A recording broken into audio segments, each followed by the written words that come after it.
to another Purl Perspectives. I'm Anahí. I'm Carine. And I'm Allie. And we are three real-life friends coming to you from real-life Canada. It's a real place. It's a real place. We exist. We have real houses. And this is our mascot, Bilbo. Although right now he's just looking like a pumpernickel loaf of bread. The cutest pumpernickel loaf. It looks like a void right now. Just and every 2 weeks, the three of us and Bilbo get together and we chit and chat and we talk about what projects we've got on the needles. Spoiler alert, it's gonna be the same ones for months because we're all slow knitters. And we just talk about whatever's going on in life in the world. And sometimes we get political, sometimes we get silly. It's a roll of the dice. You really don't know if you're gonna get like 7 dad jokes in a row. Or like serious philosophical debate. Yeah, it's philosophical reflection, you know? In case this is your first time joining us, we're kind of aiming to like create a little knit nighty vibe. Or a crafty afternoon vibe, I should say, is probably more accurate. Yeah. So that if maybe you're in a place where you don't have a crafty community, or maybe you're just not super comfortable going out in crowds, you can hang out with us. Exactly. Hey, Emily. Hi, Emily. Yeah, so we're trying to create a vibe of like, you can sit with us. Yeah. Yeah. If you have your little coffee or your tea. You can chat with us. You can chat with us. You can sit with us. Mm-hmm. Yeah. And I guess without further ado, we should get started with the agenda. Yeah. Dorks. Dorks. Dorks. Dorks. Do you want to start? Sure. Okay, so. What are you drinking? Drinking agua. Just water today. It's not fizzy or anything? No, not fizzy or anything. I am one of those people who is like chronically dehydrated because I never drink enough water. Oh, girl, same. Right? Is this like just the millennial condition? I don't know. No, trust me, because I drink for 5 people, so. So I just have this bottle of water. Let's see if I remember it's behind me and drink from it today. We'll find out. That's fine. Also, I think Carine is hiding behind the logo. Do you want to scoot a little bit? And then, well, you're gonna have to scoot, Monsieur. Yeah. Bilbo is Monsieur. Come on, buddy. You get the corner. Monsieur. He's like, what just happened? He's like, I didn't. Oh, there he is, my little Bob. Little Bilbo. My outfit is literally the exact same outfit I wore to Knit City yesterday. But I did just take a shower. Bye, and put this on. See you later. Nice basket. So this is, as you may recognize, I've been working on this on the pod the last couple of weeks. I do indeed recognize. This is the finally finished Calla Crop top designed by Megan Nodecker. Where is Megan Nodecker from? I think she's American. I really love it. I made it in Tencel, so it has this like beautiful drape to it. It's so shiny. And I will say for the pattern, I omitted the waist shaping, and instead of doing ribbing at the bottom, I just did an I-cord because I was knitting it in Tencel. So it wasn't going to hold the structure the way wool would. Right. So I didn't want to do ribbing. Right. But this is, I have it over top of like a dress that I'm wearing, so that it can just be like a nice layering piece. Or I can wear it with jeans, or I can wear it with shorts. I love that you can always turn your dresses into skirts by putting a layer on top. That's what I like doing that because like, it's the winter, or it's a cold time, or it's raining. I don't want to be out and about in just, like, tank sleeves, right? So... Also, I mean, today's a great example of, like, it's kind of the spring, but it's really not the spring. Yep. So you want to be, like, cool and warm at the same time, if that makes any sense. It's very windy. It's gray. It's kind of raining and on and off. It's just, it's wet. Even if it's not raining, it's wet. It's gross, is what it is. Yeah. I mean, I enjoy a slow transition into the heat because I want to wear my knits as long as possible. Very true. And I'm realizing that now that I only have one cotton knit. I need to get on top of the cotton situation. Seriously? More plant fiber. Yes. More plant fibers, for sure. So I'm working on a linen tank top. But I want to make another Tolsta in cotton. Ooh. Like full-on cotton. Well, wait, you have your original Tolsta is a cotton wool blend. Or is it a linen hemp blend? It is a wool hemp. Wool hemp blend. It's a wool hemp. Well, that's some so plant it's very fibers. nice. It's very airy. But I do feel the warmth of the wool. And I don't think I could wear it on like in July or something. In a 15-degree day. I don't think so. No, okay. But I do want to do some more cooler fabric knits. Okay. So that's your outfit. Okay, so what am I reading? Let me just pull up Storygraph here because it has been a very successful beginning of May for me reading-wise. Ready? Oh, he's thinking about it. All right, there we go. So the last time we were here, I was reading... He's like, but I want it to be. There we go. His throne needs to be fluffed up appropriately. Yeah. Is that better? No. Nope. It's not better. Nope. He's thinking about it. So you're reading. It's gonna take him a minute. There we go. There we go. Yeah. He's settled. That's what matters. Okay, so the last... I love This is dog. what we need. I love this This dog sound. so much. We need this. Bilbo, watch. Bilbo, The watch. Bilbo watch. I'm gonna get a Bilbo cam next time so you can see him, like, Yeah. zoomed into his nose. Oh my god, he's so cute. The last time we were here, I was reading The Tale of the Heart Queen by Nisha J. Tuli. Oh yeah, did you finish It was the that? final book in the series. I finished it. I'm done the series now. I don't ever have to think about it again. Is that a good thing? Yeah, well, I mean, okay, look, the books are good in the sense that like they have a target audience and the target audience loves them. It's like a young adult / new adult. So I'm not the target audience. I enjoyed the plot line. I had a hard time with the voice because the voice was very much like younger, right? And I always have a hard time with like fantasies where they use like modern parlance, I suppose you could say. Sorry, what's a modern parlance? So like there was one character who said unironically, like, that's going to be a fuck ton of pain, or like something like that. Like I can't remember, but like they're using words like we would use in conversation today, which always and it takes me out of a fantasy setting. But it works in a YA. It works in a YA book. I just need to stop reading YA. That's my. I think I've you're just outgrown it. You are not a YA anymore. No, I've outgrown You're it. more of an A. Yeah. I'm a star. So after I read that, I then read The Queen of Nothing by Holly Black. That is the third and final book in the Queen of the Air trilogy. Mm-hmm. There's a duology that she wrote after, and she's got a new book coming after that. So that was a series I really liked. That was also, I guess, like young adult, but it had a voice that I liked. So, whatever.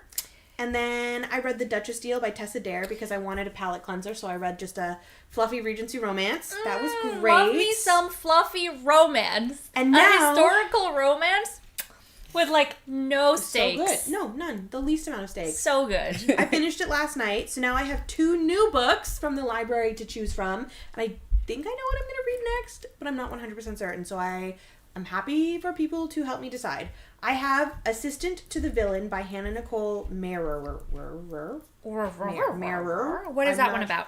Like, give us a synopsis. Okay, so synopsis. Girl needs job to help support her family. Yeah. Stumbles into a job being the assistant to a villain. Okay. Falls in love with her boss. Hell yeah. Okay. And then when the boss is framed for something, she's like, "Oh no, you didn't!" and seeks to like clear the boss's name. The boss who's a villain. Okay, I'm calling HR, but also I love it. Right? Yeah, I'm already I think in. it's a series. I should probably check. Yes. Okay. Assistant to the villain, apprentice to the villain, and accomplice to the villain. Those are 1, 2, and 3. So I'm kind of excited. Listen, if there's something about me you gotta know, is I'm a sucker for alliteration. Yep. So they got me there with the AAA. So they got me. So that's these both books came in at the library like on the same day, and I was like, yes, I can read both of them in 21-day period. Sure, I have 2 eyes. What not? Yeah, why not? And then I also have Sorcery of Thorns by Margaret Rogerson. Oh, look, another young adult fiction. Why do I keep doing this to myself? This is probably going to be really good, though. This one was recommended to me. I feel like you're a different person when you put those in your hole. They do sometimes take a long time to arrive from the library. No, this one was recommended to me by somebody at Knit Night. I didn't even read the synopsis before I put it on hold. So I'm just going in blind. But it looks like doing a quick little thingamadoodle about an apprentice at a magical library who must battle a powerful sorcerer to save her kingdom. You know what? I stand. I stand. All right, I'm changing my mind. I mean, it's always a good time when the setting is a library. I fucking love a book set Yes. in the library. Right? I freaking love a book set in the library. So anyway, those are my next 2 reads. We'll report back in a couple of weeks, and I'll tell you if I like them or not. I haven't started them yet. And what are you knitting? And what am I knitting? So I have shown this on the pod before. My Doppio sweater that I'm knitting for my little sister. Oh, Alex says Sorcery of Thorns. It's my fave. It's really? So good. Okay. Thank you, Alex. Coming in hot with the Rex. Amazing. Thank you, Alex. I'm going to do that. I'll read Sorcery of Thorns first. I think it's longer. Yeah. Okay. And then I'll read Assistant to the Villain. And I mean, okay, look, I'm traveling later this week, and I have a lot of, like, flight time ahead of me, so I'm sure I'll knock them out real quick. You're not a flight sleeper, are you? I will be when it's a red eye. Okay. But there's also all the airport time, and then, you know. I thought I was a flight reader, and I put my audiobook on in the flight during the flight, and it was like, chapter 47, so-and-so and so-and-so. Closed my eyes for a second. Chapter 56. I think I missed a little something. I think I missed a few events. Just gonna rewind back a couple of hours. Like, oops. I don't know what happened to Farah. Oh my god, it was Akotar? It was Akotar. I don't know which one of the Akotars. I think it was like 2 or 3. Oh my god, no, but it would be so funny if it was the second one and you woke up at chapter 54. You'd be so confused. Yeah, you know. With like no context of what happened, and you're like, what the heck what is happening? did I miss? What? Where? How? When? How did we get to the contents of chapter 55? Seriously. Anyway, funny times. Funny. Yeah, those are good books. I quite like them. I don't understand the fandom intensity, but I don't understand the fandom intensity of like any fandom. So. I feel like you're a gentle lover, and I like that about you. Yeah, there's nothing wrong with that. Yeah. What you to say? I appreciate people who love things gently and not intensely. Yeah. Like, there's a time and a place for intense. Yeah. And I can be intense some of the time, but I really appreciate gentle loving. Yeah, exactly. Mm-hmm. Yeah. Be a fan. Be a fan of whatever you want. Yep. Like the Doppio sweater. I'm obsessed with that color. I know, right? So this is... I'm so glad you changed the color, because that is giving me such good vibes. I know. This is the Doppio sweater by Sunhee Knits. I did put it on hold for a couple of weeks while I finished this top for Knit City. And then started something else, which you'll see in a minute. Not that that took much time. And so I had originally planned to do this, like, so it's 2 strands of fingering and a strand of, like, fluffy. So I'm using Maehrer. And I had originally planned to do this with yarn that I had ordered in January. 1 dark, 1 light, and then, like, a light fluff. I did not like the marl. So I changed my mind. I removed the dark fingering weight yarn, changed my plan, and instead of making 1 sweater for me, I'm now making 2 sweaters. 1 for me and 1 for my sister.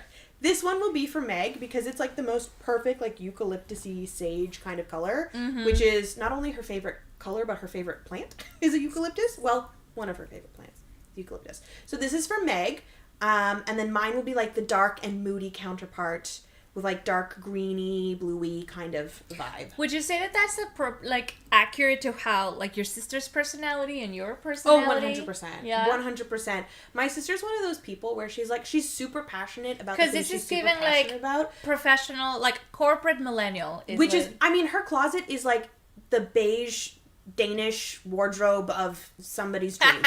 Somebody else's dreams, right? Like, probably someone in Denmark. It's like classic lines, monochrome, you know, super chic but simple. Whereas my closet looks like a clown threw up, and I love that. Yeah. You know? So I have the dark and moody really does like match more of like my chaos. Yeah.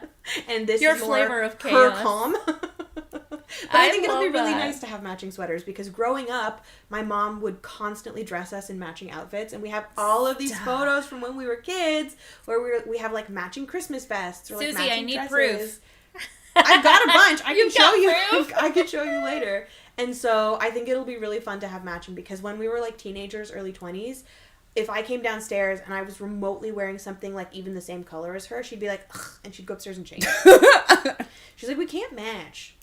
So well, not with that attitude. I'm gonna match Meg. Anyway, it's great. So I'm now pulling this back out. I've separated for the sleeves, and it's just there's like a teeny tiny little bit of waist shaping, but you only decrease by like 4 or 8 stitches total, and I'm like, meh, marginal, meh. So I'm just gonna tube keep it.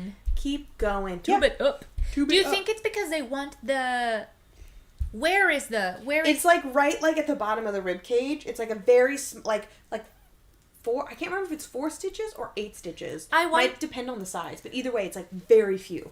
I wonder inch. if what they want you to do is decrease just a little bit so that the ribbing then looks more singed. Oh, maybe. Okay. Could It be. depends on where the decreases are. If they're like almost immediately before the ribbing, then that's what I would assume it's like for. you separate for the sleeves, and then I think the pattern has you do like 15 or something rows, and then you do those decreases. So it really is like just No, it sounds like it's very much below the bust. Yeah. It sounds like it's very much waist. I think it would be a little bit close, like somewhere between like bust shaping and waist shaping. Yeah. Okay, so But okay. I don't know. Meg likes oversized, and I'm just lazy, so we're not decreasing. What by a that. symbiotic relationship. Right? So yeah, that's what I'm knitting on currently. Whoa. I'm hoping that I can get this done over the next little while, but as I said, I'll be traveling next week, and I'm not taking it with me because it's humongous, and I don't feel like doing all the yarn management. And also you're going to be warm, just taking it out and putting it back in. Exactly. And No, when I'm traveling, it's usually like a sock. Like something small. single sock. Yeah. Just as, like, because you always are like, oh, I'm going to get so much knitting done while I'm on this trip. Oh, and that then never happens. Never. Unless you're like on a knitting retreat, I guess. But Yeah, like other than that, it's always like I'm gonna do so much reading, so much knitting, nothing gets done. Nah, no, you So, won't. no, You I'll won't, just- bruh. But the one thing you do a lot of is napping. True. Relaxing. True. Well, I'm not going depending on, on vacation. I'm going to my friend's wedding, and it's like also acting a little bit as a bit of a school reunion because there's a bunch of us from school who will be there. so That's sweet. nice. So it'll be more like, oh, let's gather in the pub and catch up on the last few years, as opposed to I'm taking my knitting with me. And I mean, I could, but pub knitting is always a little hard. No, it's lighting not. is no, but I mean, No, well, it's okay, not. maybe depending on the lighting, I but guess. the point of the trip for me is to be celebrating my friend and to be catching up with the rest of the crew. And so I'm not fussed if I don't get a lot of knitting done while I'm away. Yeah. I have my return flight is like a day flight because I'm taking a transatlantic. And so I think I get on the plane at like 11 a.m. So I have 7 hours of flight time in the day where I want to stay awake so that I can combat the jet lag upon return. That is the So longest commute. So I will definitely, if I don't get much knitting done in the days that I'm away, I will get a lot of knitting done on the flight home. And reading, of course, obviously. So, yeah, so that's my dork. What a dork. I'm so What a dorky. dork. Such a The dork. most dorky. And with that, I will take a drink from my water bottle. Oh. Kenan, what you working on? Wait, no. Wait. What you're Drink. drinking. Mm-hmm. Well, I'm drinking just plain water from my new. Wow, such H2O queens. But no, look at it though. Ah! It says Show the audience. Knit, Show it sip, close. knit. So I got that at Knit City, and the second I saw it, I was like, mine. Ah. It was in the Leo and Roxy bowl. Yeah, Leo and Roxy, and I was like, because I was looking for a bigger, because my Starbucks Big one is cup. like it's dying. Yeah. Big cup. And this is like so sturdy and so nice, and I was like, the second I saw it, I was like, mine. I love it. But this is just water. And But it's look at also- how big! It's very Barbie with like the black background and hot pink. Oh, it looks really good on the camera. Yeah, it does. Oh, wait, it's in front of the microphone, though. Yeah, That's okay. No, it's fine. Okay. So, yeah, that's what I'm drinking, just water. Outfit. Outfit is the Velacord. Yay! Oh, gotta keep going with mine. Yeah. And then we can all three wear the Velacord. Yes! And you knit yours entirely out of Les Belles Bouclettes, right? Almost. So the two, like, so the blue and the yellow are Les Belles Bouclettes, but this guy purple? is I always forget the ones in the Maritime. Oh, man. I am blanking right now. Arcane? No. Nope. They have the National Parks collection of colors. Explorer? Nope. They have their- Artisan Fleece. Yes. Yeah.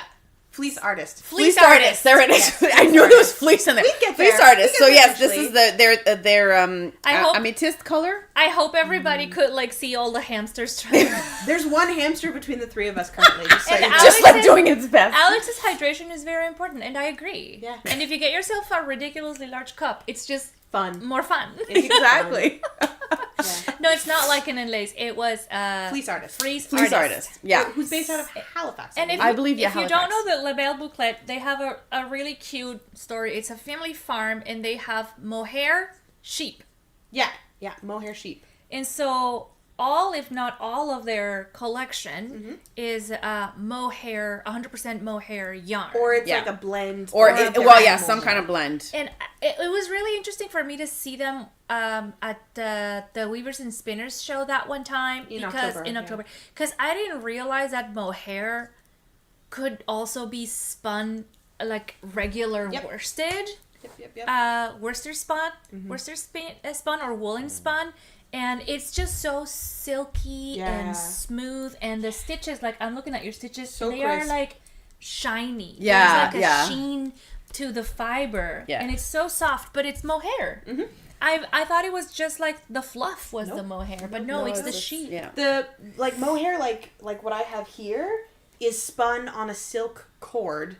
So, like, when you see it's, 72% mohair, 28% silk. That silk is the structure in the middle. Yeah. And the fluff is, like, lightly spun into it. Yeah. Whereas this is really nicely, smoothly spun, just the mohair fibers. Mm-hmm. Yeah. But they do have other blends.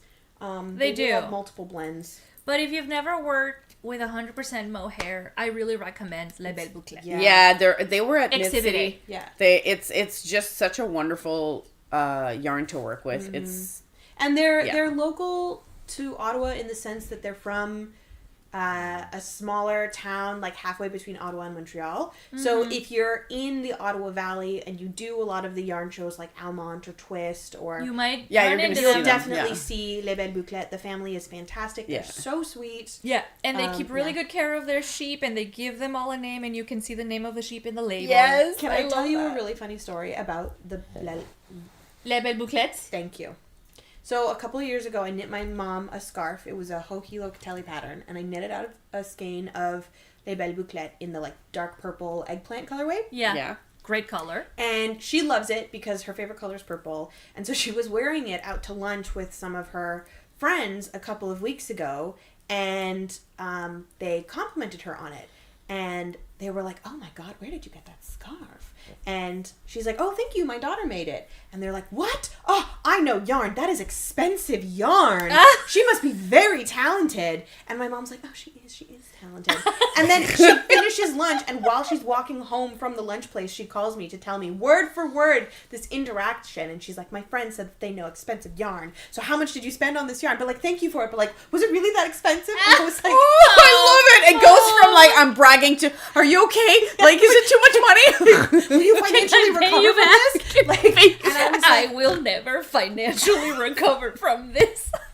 And I was like, "Thank you for your friends for the compliment. You're right. It is really, I suppose you could say, luxurious yarn in the sense that it's goat, not small cheap. Badge, really made with care, and I just like thought artisan it was level. So funny. Anyway, Like, how much did you spend on it? And you know what?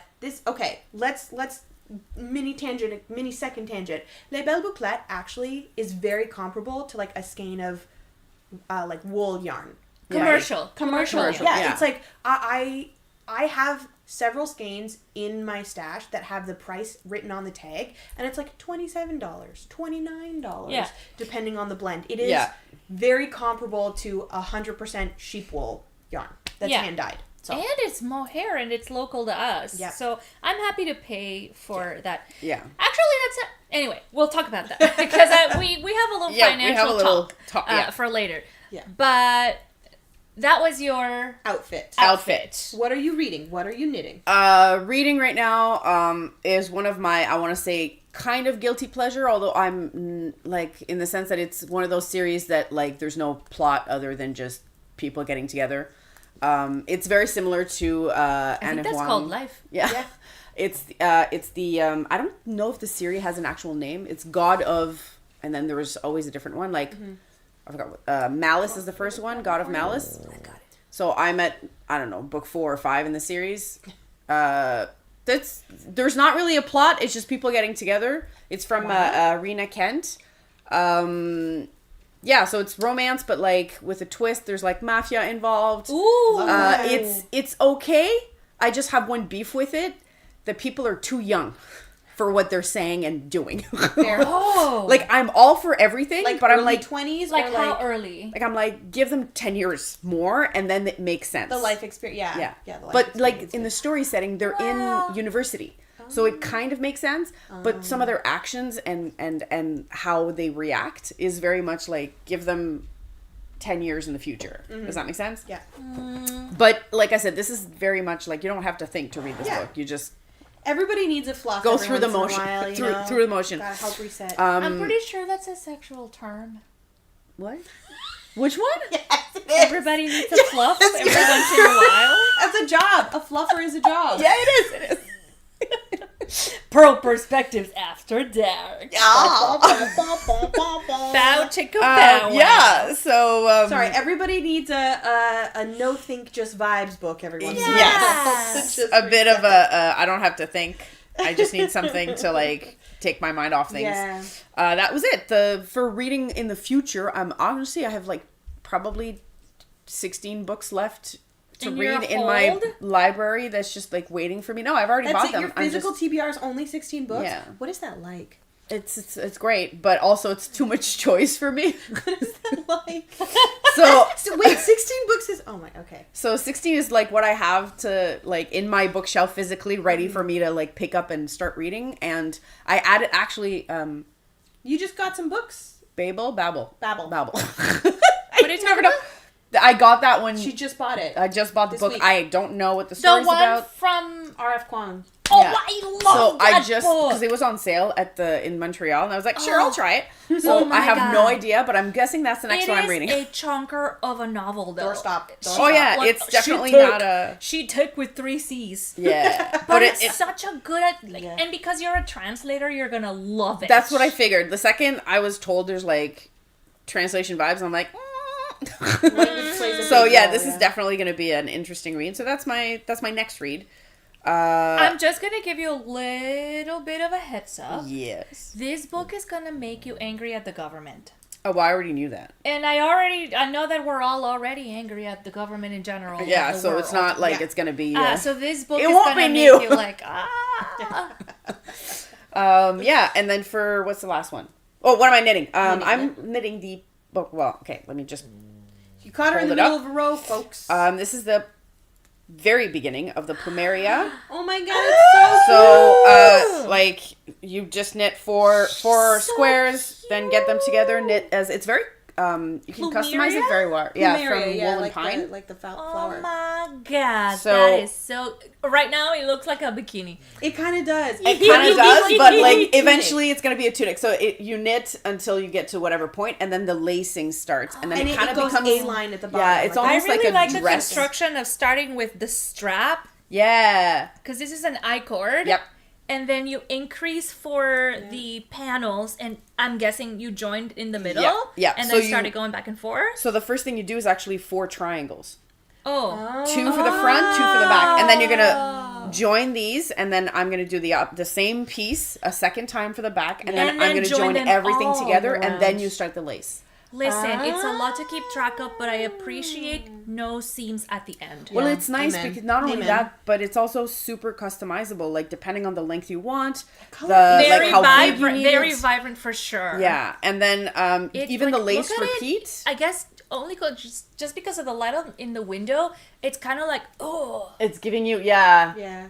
It's kind of like it's giving me Caribbean Caribbean water, teal. Caribbean Yeah. water Caribbean teal. water. Yeah. Like if you were ever snorkeling on a coral reef, Yeah. that That's what is it- the vibe yeah. that it is. You giving. know what? This could very easily be coral reef color. Yeah. Yeah, it's very. You know nice. where I expect to see that? Well, I actually. Where? On our sun trip next February. Hey. It's the wool? Fiberland. Yeah, this is the wool. nice. So it's from Oh, Fiberland, Fiberland. which is in Saint-André-d'Avelin. There is Thank that La you, Maison Madeline. Picoté? No. Is that no? That's not the shop. Fiberland. No. But that's the in-house line for a yarn shop. Is La that chèvre, la chèvre d'oeuvre.com, No. Saint-Avelin. So no, I think this is I a. don't it think was the- so. Well, and it's literally called Bahamas. The color is Bahamas. So Nailed it. If I'm not mistaken, and I very well might be, Fiberland is the same that we're running the Wool Emporium with Emily C. Gills? Perhaps. no. Because they've had booths together at Twist Festival. But Emily C. Gills hasn't been at Twist Festival before. No, but the Wool Emporium has. Yes, Wool Emporium de Lane. I think it's the in-house line for Wool Emporium. Oh, de Lane. okay, maybe. That might be That's it. what That I might be it. think. I have like don't quote me on 4 skeins I of that. very clearly see the Yeah. punch needle tapestry that they have Yeah. at their booth every year. Yeah. It's beautiful. Yeah. Yeah. Fiberland. I've never worked with that yarn before. It's actually super. It's Can super I nice. squish? Yeah. Be mind it. Always ask for consent before you squish. I told that to my mom yesterday because she grabbed this random lady's shirt. She's like, "That's beautiful." I'm like, "Mom, ask permission first." The lady started laughing. Don't touch people. Oh man. But you know what? Like knitters, I feel like we get a little hall pass. Maybe Because- not a hall pass, but like we understand it. Because I interacted with a couple people yesterday who did the thing where they were like, "Oh my god, that's so nice." That's so nice. And then it's like, it is, isn't it? So like, you know, So that like they're you offer it up. Yeah, you offering no, it. which is what this lady did exactly. But I was just laughing because my mom, don't do it. Like you ask first and then you touch. It's so funny that you're saying that because that's what a mom would say to a toddler. But you're saying it to your Look, mom. Yeah, there exactly. comes a time where the dynamic swaps. Whips. Yeah, 100%. When your switches. parent Yeah. is a senior citizen, there comes a time where you have to start being like, wait, slow down. Don't say that. So yeah, that's my dork. Dork. So dorky. What about you? I am drinking a cold coffee. Not because I made it cold, but because I took too long to drink it. And I'm drinking it out of my Felice Naughty Dog. Oh my god, I love that. Isn't it cute? It's so It's cute. Felice Naughty Dog. Get it? Naughty Dog. It's so sweet. I love Wiener it. dog in the middle. And it's not even Christmas, but Felice Naughty Dog. Anyway, That's cute. I have to say, we got probably a year ago now a secondhand espresso maker, and I've been ruined for life. Oh, I remember that. That's No, the one that I was went mine. to. That was that's mine. That was yours. the one we got for her. I got another one, Okay. months later. Okay. And I just can't deal with bad coffee anymore.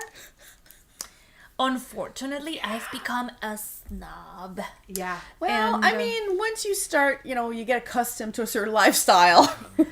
I got accustomed to a certain lifestyle, and I'm not willing to give it up Like now. Matt started, he got the Nespresso machine, and now he's like, I want the milk frother because I want to make my own cappuccinos. Yeah. So that's guess The what next- his birthday gift's gonna be. Like I know he's not gonna be Surprise, Matt! listening, so Surprise! so he's getting the milk frother for his birthday. Seriously. I have recently discovered the art of making sweet cream, What's that? and I am Sweet cream is Ruined. like a little topper, not quite like the It's Coffee like- Mate topper. No, it's like a smoother version of whipped cream. Okay. Yeah. 'Cause But usually it's- what it'll be it's is like flavored. Yeah, so you'll have like a little bit of vanilla syrup, a little bit of milk, and a little bit of heavy cream, and Yeah. then you put them together with the milk frother, like you froth it, Yeah. and it becomes this like beautiful like velvety layer of like milk fluff on top. It's so good. Okay. I can okay. get You know behind We what? love it at Starbucks, but we're not going to Starbucks. Can as I much just? anymore. I have to give a plug to this one content Creator. creator on Instagram who has helped me revolutionize and as a result save a lot of money on the coffee game. Oh. So her name is Carine Diaz. She's based in Arizona. Her handle is Katarina Faith. Hold on, I have to go around the table. Watch out for the cord. Okay, I'm back. Hello. There we go. There. There we go. Katarina Faith. Diaz. She makes all sorts of. This is so backwards and I'm so confused. She makes all sorts of. Oh, fuck it. I'm coming back down. She makes all sorts of dupes. Not dupes, like Ooh. copycat recipes. Oh, okay. For like if you go to Dunkin', if you go to Starbucks, if you go to Dutch Bros, if you go to all of the places that you can get coffee hot or cold. Yeah. She teaches you how to make that at home. That's amazing Right? because if you have like that one drink You told that you me love, about her when, like, with the brown sugar cinnamon Yeah. syrup, and I made it, and Yeah. it's so She's good. like, I have to say, since following her, not only have I made more enjoyable like lattes and stuff at home, but I have actually saved a lot of money Yeah. because now instead of going to somewhere and paying money for a drink that I'm not 100% like sold Sure, on, you're gonna like it. I'm now making it exactly to my liking at home. Yeah. Yeah. Which is really I'm telling you, nice. I guess that's the reason why my coffee, my coffee taste has also gotten spoiled, is because now I get to make my coffee with the exact amount of sugar I want, Yeah. the exact amount of milk, Ratios the matter. type of milk that I want. Homemade is always better. And I always pull a long shot rather than a short shot. And usually when you go to a coffee shop and you ask for a cappuccino or a latte, they give you 2 short shots. I instead get myself 1 long shot, I do the same. right? Yeah, I do the same. And I just feel like I prefer it that way. Yeah. It's not necessarily good or bad. Yeah. But anyway, I'm just liking having coffee at home. Yeah. That being said, I still treat myself to a little something something when I'm going to the office, because I don't want to go to the office, so I get myself a sweet treat to last through the day. Yeah, I can't really be too high on the instep either, because I get an iced coffee from McDonald's like at least twice a week. Oh, but McDonald's has such good iced coffee. So there's Is it- one right is it- across the street from my work, so we're there a lot. Dangerous. We have like a 3 p.m. break time, and the number of times somebody pops in and they're like 3 p.m. snacks. cafecito. And it's like, yes, let's go for 3 p.m. snacks. Let's go for a little And cafecito. so some days it's a McFlurry, some days it's French fries, some days it's an iced coffee. I can convince Someday. my colleagues to go with me to get a coffee if it's before 2 p.m. But all of us are like well over 30. Some of us into their 40s. Treats And to survive the so office. 3 p.m. coffee after that. Yeah, it's like a little this is a risky. problem. Yeah, Like, I will not we- sleep well. We don't have the capacity. So we go for coffee runs at like 1 p.m. or like Nice. after lunch, which is nice. Nice, yeah. And yes, I agree. Sweet little treats are necessary to survive the office. And Agreed. whether you buy them or you bring them from home, you gotta treat yourself. Yep. Treat yourself. So that's what I'm drinking. Nice. What's My- your outfit? My outfit is double. I've got the cropped version of the Love Note sweater with 3/4 sleeves. Tin can And knits. this is our definitely not a cult sweater. Because from our knit group, I think There's like some 7 of us started making it. 8, at and least like 8. 7 or 8 other people from the same knitting group Yeah. also were like, oh, that's a cute sweater. Let me make one. Yeah. And We have pictures to prove. so Yeah. we've Hold on. we have pictures of. I don't know if other people want to be on the Oh, internet. true. though. Fair. You know what? Yeah, that's fair. We have multiple pictures of us hanging out wearing the same sweater, Yeah. and definitely not a cult. Oh my Yeah. God. So we had this like retreat, cabin in the woods retreat like 3 years ago or something like that. That must have been like 3-4 Yeah, I years think ago. it was Yeah. It was a 22. long time ago. 22? Maybe 21? I don't know. It might whatever. have been 21. But either way, a few years ago, a bunch of us went out to a cabin in like ski country just outside of Ottawa. Yeah. And we took advantage of the changing leaves because it was in like October to take do, some pictures. do a bunch of FO photos, and all of us showed up in our love notes Because and we there's- had just finished it. yeah, and One so of there's them this- actually finished it as as we we were. were taking photos. Yeah, That's so we funny. there's Take this pictures. one photo of all of us in rainbow order because we all knit them in different colors.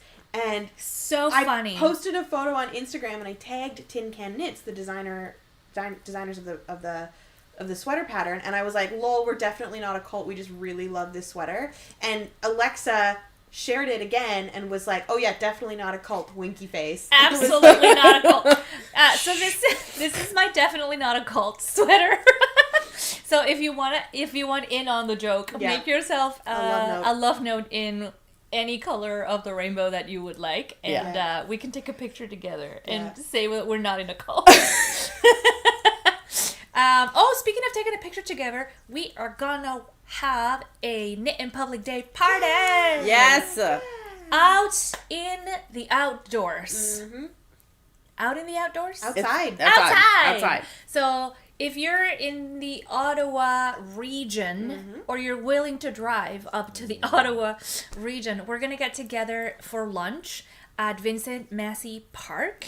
And if you want to come, there's tickets for registration on Eventbrite, and it's called the Knit in Public Day 2025 Barbecue. Yeah. By Cafe Olen, which is us. So yeah, we're gonna have some friends. My brother is gonna come over, and my partner's gonna come over. Your partner as well are gonna help us with the grill, and the three of us are gonna be there, like serving up burgers and hot dogs, slinging a BBQ. We're gonna bring our knits and our blankets and sit on the grass and knit in the afternoon, and you know, it's gonna be a good time. Absolutely. So, bring your knits and your friends to the park. June 14th. Saturday. At Vincent Massey Park. Yeah. And then whoever's interested, we might do a little visit to the local yarn store after that. We can put the link to Eventbrite in the show notes. So if you're interested, you'll probably see it pop up in a day or two. Totally. Yeah. So that's my outfit. What I'm reading, I don't remember who recommended this, but somebody recommended to me a book called This Will Be Fun. And I've been listening to it.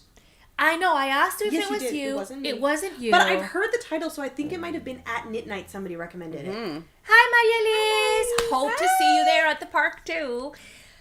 I mean, I don't know who recommended it. They might have put it in the chat. Probably Carolyn. How much you want to bet it was Carolyn? She recommends a lot of really good stuff. She does. Anyway, this book, I am loving it. It's called This Will Be Fun, and it is a story 10 years after this group of adventurers saved the land. Ooh. And they did such like feats of heroism that they became known as the Four. Except one of them, the leader, unfortunately passed during the big battle. Oh, okay. Right? And so there's only 3 of them left, and they absolutely disconnected from each other. This sounds a lot like an anime that I know called Frierin. It sounds very, very similar. Okay. Except the guy didn't pass away over but like that's literally the same premise. Exactly the same. And so this book takes up like on the 10th anniversary of like the big battle. Yeah. And they're like the queen is having a festival, and there's statues that have been erected in their likeness. And they're being asked to come over, and there's like a big deal around them. And they haven't spoken in 10 years. Oh. Right? They have not heard from each other in 10 years, and their lives are so different than when they were an adventuring party. Mm-hmm. And so I'm really liking seeing these like cranky older adventurers like picking their swords and their magic back up and being like, oh, I don't want to sign autographs, and one of them is like, I love signing autographs. And it's just like super fun. I highly recommend it. I'm only like halfway through, but it's very lighthearted. And the setting, as I understand it, is kind of like halfway through fantasy and modern times, because they have like a lot of the comforts of modern times, like newspapers and magazines and such, but they're still like getting around in carriages, and there's dragons or something. I don't know. So yeah, it's kind of like an in-betweeny between fantasy and the modern world, which I really am enjoying. And it's written in a very modern times kind of voice. Yeah. So it's very different. I'm really enjoying it. I'll tell you how it goes if I finish it within the next 2 weeks. But if you have a chance and you want to read about old, washed-up adventurers... You know what this kind of reminds me of a little bit? Paladin's Grace by T. Kingfisher. T. Kingfisher. I've heard about this author. Okay, so Paladin's Grace follows a paladin who's like older, I think in his 40s, whose god has died, and now he's just like bumping along like, okay, what's next? Like still working as a paladin. Anyway, don't want to give too much away. But it follows like an older hero, right? Who's like not necessarily aged out of the hero game, but is like, my knees hurt, my back cracks when I get up. Like that kind of vibe of like, I need an antacid. Right? Like I don't know. I slept wrong last night. I don't know what it is about stories set with like a long time after the like prime years of whatever the hero is. But there's something so good about that. Well, like Frierin won, if I remember correctly, it won the Anime of the Year 2023 or 4, and it's literally the same premise where it's after Frierin. That's the name of the person. Okay. And the it's the same thing where the battle already happened and the 4 heroes. This is set like actually 50 years in the future. Whoa. So they're all like, well, one of them passes away and that's how they get back together. And one of them is an elf. So this one, Frierin, doesn't age as fast, right? So she still looks the same. She still acts the same. Everything is the same. And all her friends are like, and they're all dying. oh, Like, or like close to it. Like so she, aged and elderly. it's her as an elf, like navigating through life, trying to understand that difference between like the lifespan. Because for her, 50 years is like a joke. Nothing. But for them, it's like, this is their entire life, right? So the story actually picks up when the others kind of like either pass away or are about to pass away. And then it's her journey understanding that.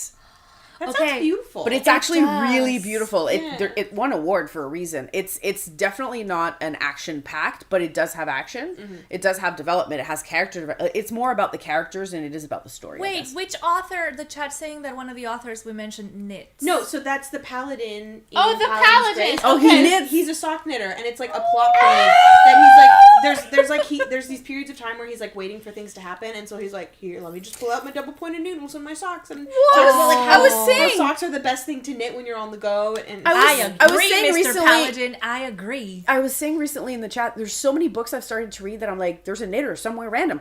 Like one of the protagonists is a knitter, and I'm loving it because I see it more and more. Yeah. And the last one that I read was so funny because it's a guy who crochets, and he's part of this group of like older lady crocheters. Cute. I forgot the name. It's such a stupid name that they gave to themselves. But essentially, at some point, his love interest comes, and she's like flabbergasted that he crochets, and then just to mess with his head, she's like, without missing a beat, she's like, I'm trying to, like make something, but I don't know how to make. And then everybody's like asking, what are you trying to make? She's like, a sex swing.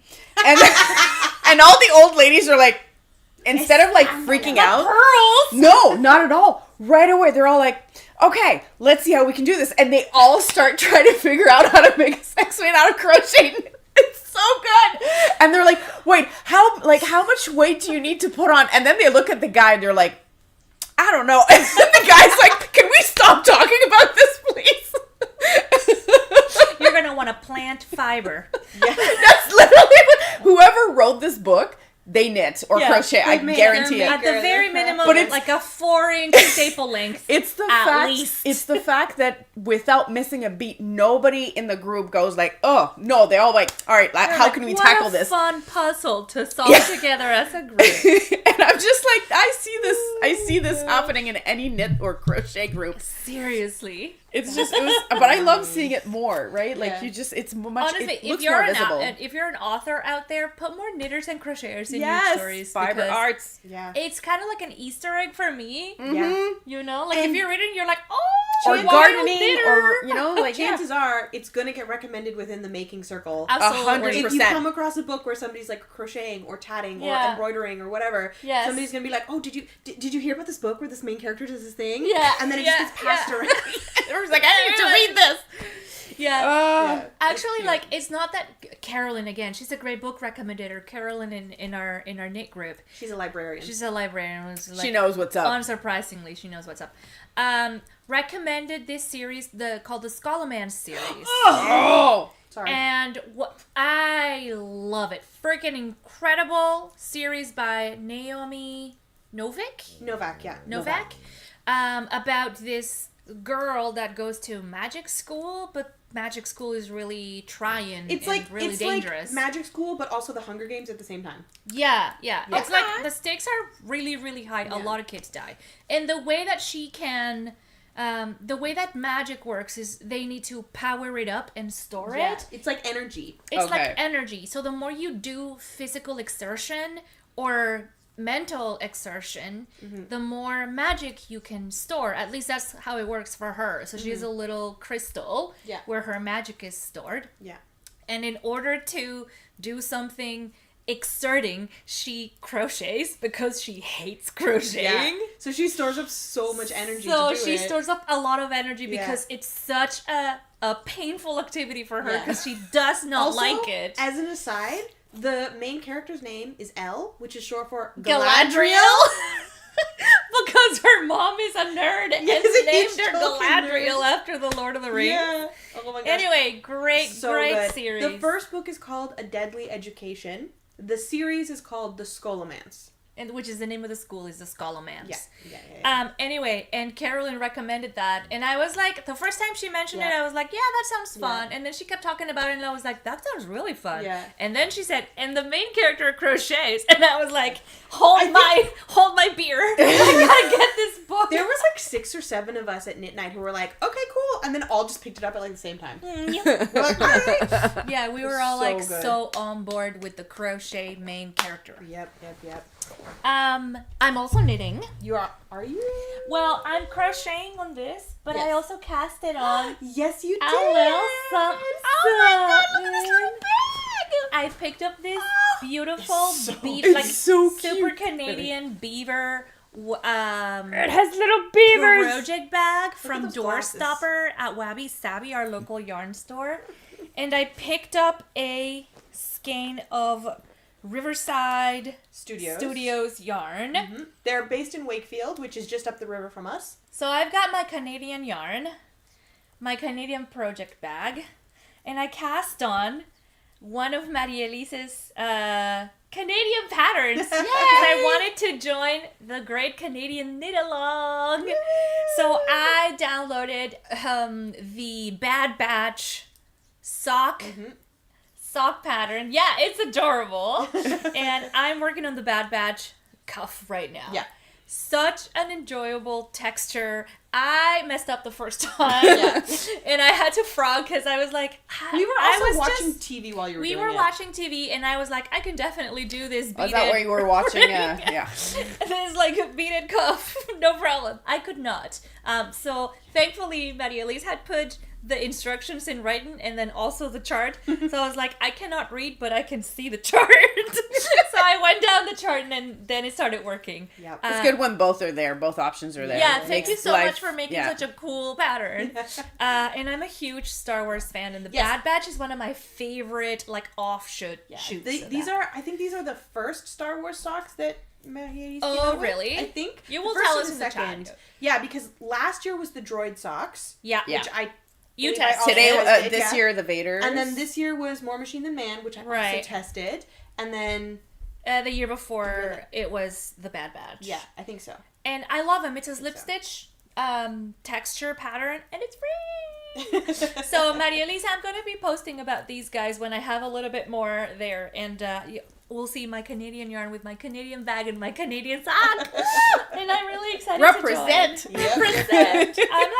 I'm hoping that I finish at least for July 1st. You'll get one done. I'll get at least one done by July 1st, for sure. Yeah, so for those interested so in joining the excited. Great Canadian Knit Along, correct me if I'm wrong, Marie-Elise, but it's any of her patterns using any Canadian any Canadian dyed yarn, and it runs until July 1st. Yeah, and all you have to do May is 1st to July 1st. post on Instagram, #Great Canadian Knit Along. Yep.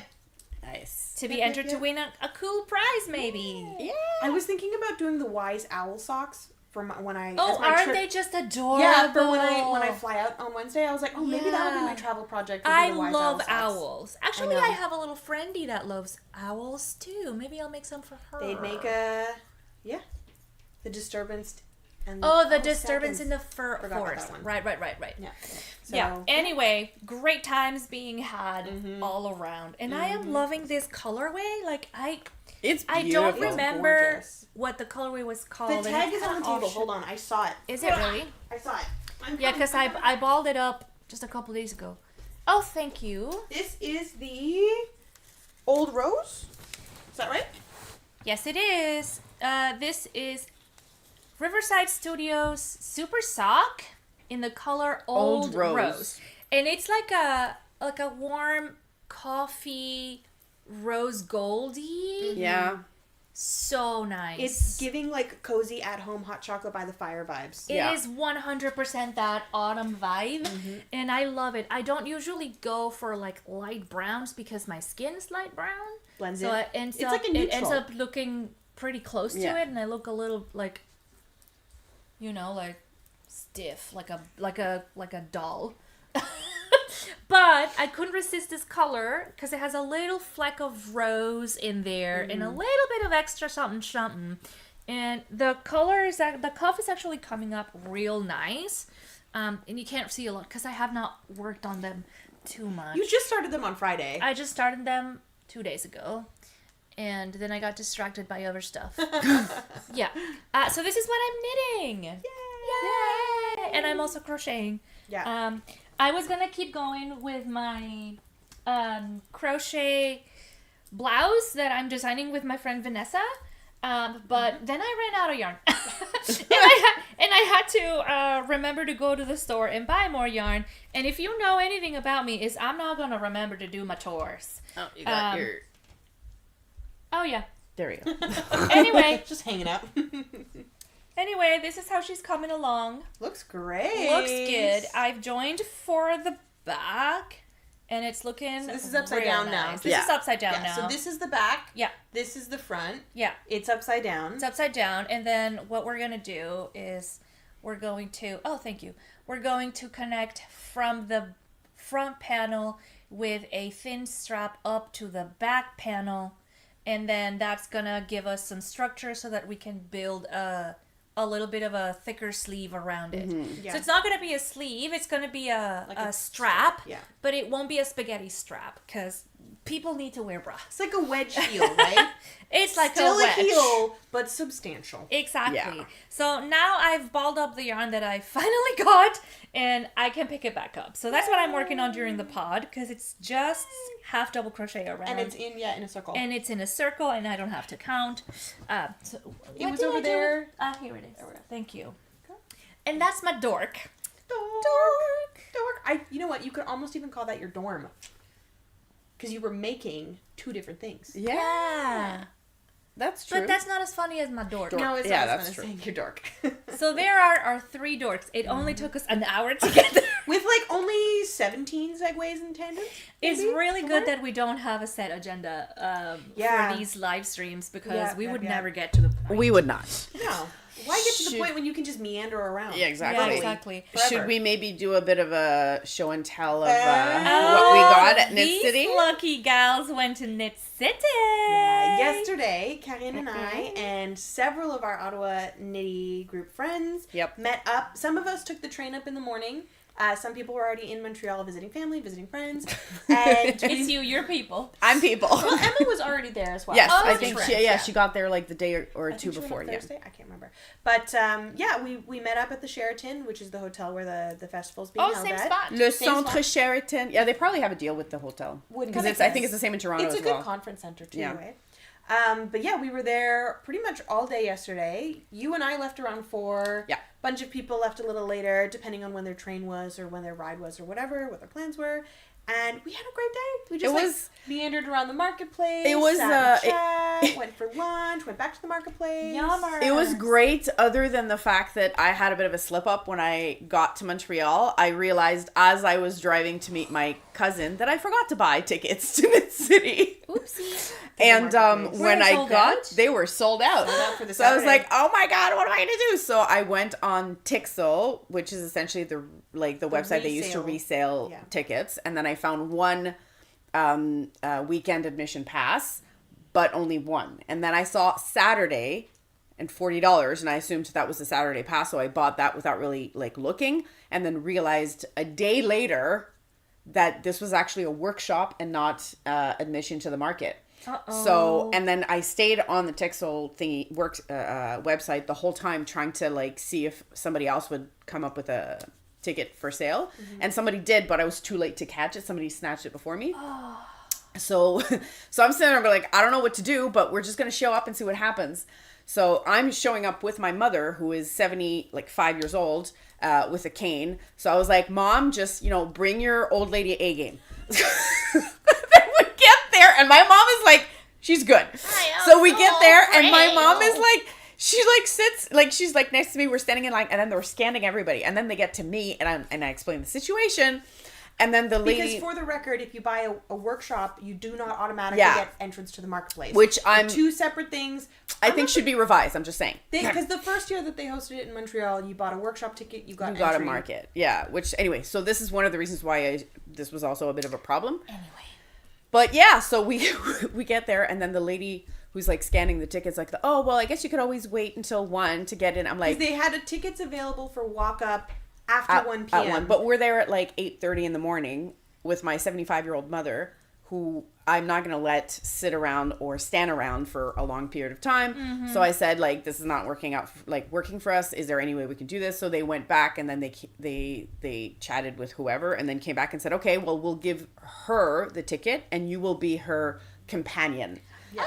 So I got in, not for free, because I did pay for a workshop I didn't end up using, but essentially kind of. Which, that is a good Oh my god, that is so note. stressful. It was good. It was really, like, the few days were a little stressful, because I was like, are we going to get in? Are we going to get in? And then my partner's the one who actually, like, calmed me down, going like, you're going to get in. They're not horrible people. I'm like, I know, but I'm scared. So we did get in. And it was, my mom had a blast. She loved it. She bought so much. Suzanne was like, every time I'd look over to see how she was doing, big smile on her face. Yeah. She was like living it up, Suzanne. The only thing for her was it did get really loud. It did, so at some point I had to give her like my earplugs, because she was like it was because there's a lot of people. If you've never been to a convention center, those high ceilings really make the noises get trapped in there. It was hard to hear people, especially in the morning when it was really busy. Yeah. In the afternoon at like 2 o'clock, 3 o'clock, started dying down a little bit. And it was a bit easier to chat inside, but in the morning it was... So this is something to note, and I think we've said it before on the podcast, that if you are interested in going to a knitting convention of any kind, and crowds overwhelm you, or maybe like you get overstimulated easily... If it's a 2-day shindig, do not go on the Saturday. Go on the second Sunday. Day. Because when the marketplace opens on the first day, that is its busiest. It gets quieter and quieter and quieter as you go throughout the weekend. So take this as just like a piece of advice. Consider where you are at, what your capacity for crowds is, and plan to go to these kinds of conventions accordingly. And the Alternatively, time-wise, plan for the day before or the day after to be out of commission. Yeah. Also good. Because it's very, it's like energy draining. Like in a good way. You're having fun and you're meeting a lot of people. Does get depleted. But your social battery does and that's the thing, it does depend on if you want to meet people or not. But Sunday is not only quieter, you also get more deals, right? So you may have a bit less chances for like really hot stuff, because a lot of stuff disappears on Saturday. You have less variety, but you do have more options for deals, because some people don't want to have to bring back what they haven't sold. So tell me, which vendors were there? So many. I mean, a lot of them were like the ones you see pretty much everywhere. Les Laines Bouclettes were definitely there. Of course they were. No. Les Belles Bouclettes. Les Belles Bouclettes et les Laines Biscottes. Sorry. Push them together. And then, like, this is Leo and Roxy. They were there. Leo and Roxy. They had a little bingo They did. thingy, and my mom and me both won in turn the bingo. So we're just sweet. So this is what I got What was the from bingo the bingo. for? For mini skeins. If you made a purchase, you could, win I something. have the same one. It came in our sock set. So did that one. So did this one. So I got these two. So the first one, you can't really see it from here, but one of them is a little bat that's holding a yarn skein that's just dangling down. And the other one is, it's upside down. It's a little antler. Yeah, it's a little antler. It's upside crown. down, but yes, it's a little antler yarn crown. You can post some like a photos flower on the Instagram crown stories. but kind of like a flower antlers. Crown, but instead of flowers, it's yarn balls, and instead of a crown, it's antlers. Yeah, there we go. Now it's upside down, upside right. So yeah, Alley Cat Yarn was there. Yeah. I'm trying to think. Hi, Melissa. And she was busy. Yeah. Oh my gosh. So good for her. What was really fun was every time I walked past the booth, hoping to like say hi to Melissa and Selma of Little Big Knits, who was also helping Melissa out. Hi, Selma. Every time I walked past the booth, hoping to like stop and say hi and check in to see how they were doing, completely swamped. Yep. And then on yesterday after lunch, I spent most of the day with Emily of Yarn Over Emily podcast. It was Hi, Emily. It's fun to catch up after having not been able to spend a lot of time together recently. But as we were walking back in after lunch, we see Melissa and Selma walking out, and they have this huge bag of takeaway food. And Melissa stops to say hi, And she's like, how are you guys doing? We're like, great. She's like, I'm going to just go eat lunch now. I'm so hungry. And I'm like, what? How have you not had lunch yet? And she goes, because... our first Uber order was delivered, but somebody else took it from the front desk. So we had to order a second time. So they were like not delayed. Nice. I don't know if it was just like how busy it was or what. Yeah. But Literally the Hunger Games. They had to wait until almost like 2:30 to eat lunch. Oh. Those poor folks. Poor souls. I actually got to finally see we're Melissa when I in the morning, like super early in the morning, in the first run. yeah? I literally just like Straight to the booth? straight to the booth, and I was like, "Hi, how's it going?"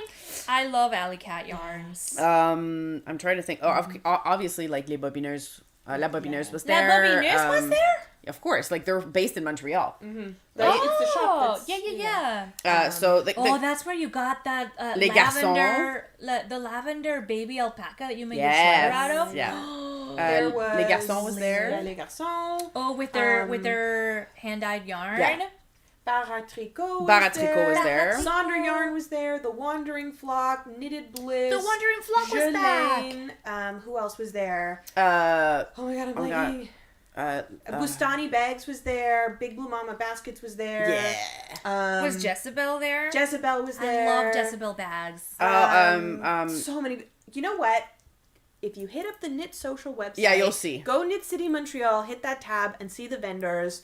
You'll see all of them, and then you'll have the links to all of their websites and social media as well. Would definitely recommend. There were so many incredible vendors there. I wish I could have stayed your horizon all weekend and like purchased from everybody. Yeah. Like Sweet Paprika was there. Yeah. Long Way Homestead was there with Crystal from Purl and Hank, which is a yarn shop in Winnipeg. Who else was there? Like literally so many people. My mind was blowing with the Purl number of and people. Hank is the ones that made a deal with Netflix, didn't they? Yes. Okay. So this is a fun story. Yeah. So what a lovely story. Purl and Hank is a new yarn store in Winnipeg. I actually had a chance to visit when I was there in March for work, which was really nice. I got to get some yarn on my birthday. It was awesome. Crystal, the owner of Purl and Hank, has been in contact with... I don't know who reached out to who. I'm assuming that the production company reached out to Crystal. But there is a new production of Little House on the Prairie that's being filmed in and around Winnipeg. And the prairies. Exactly. This production company, I don't know if it's Netflix. I'm not sure who it is.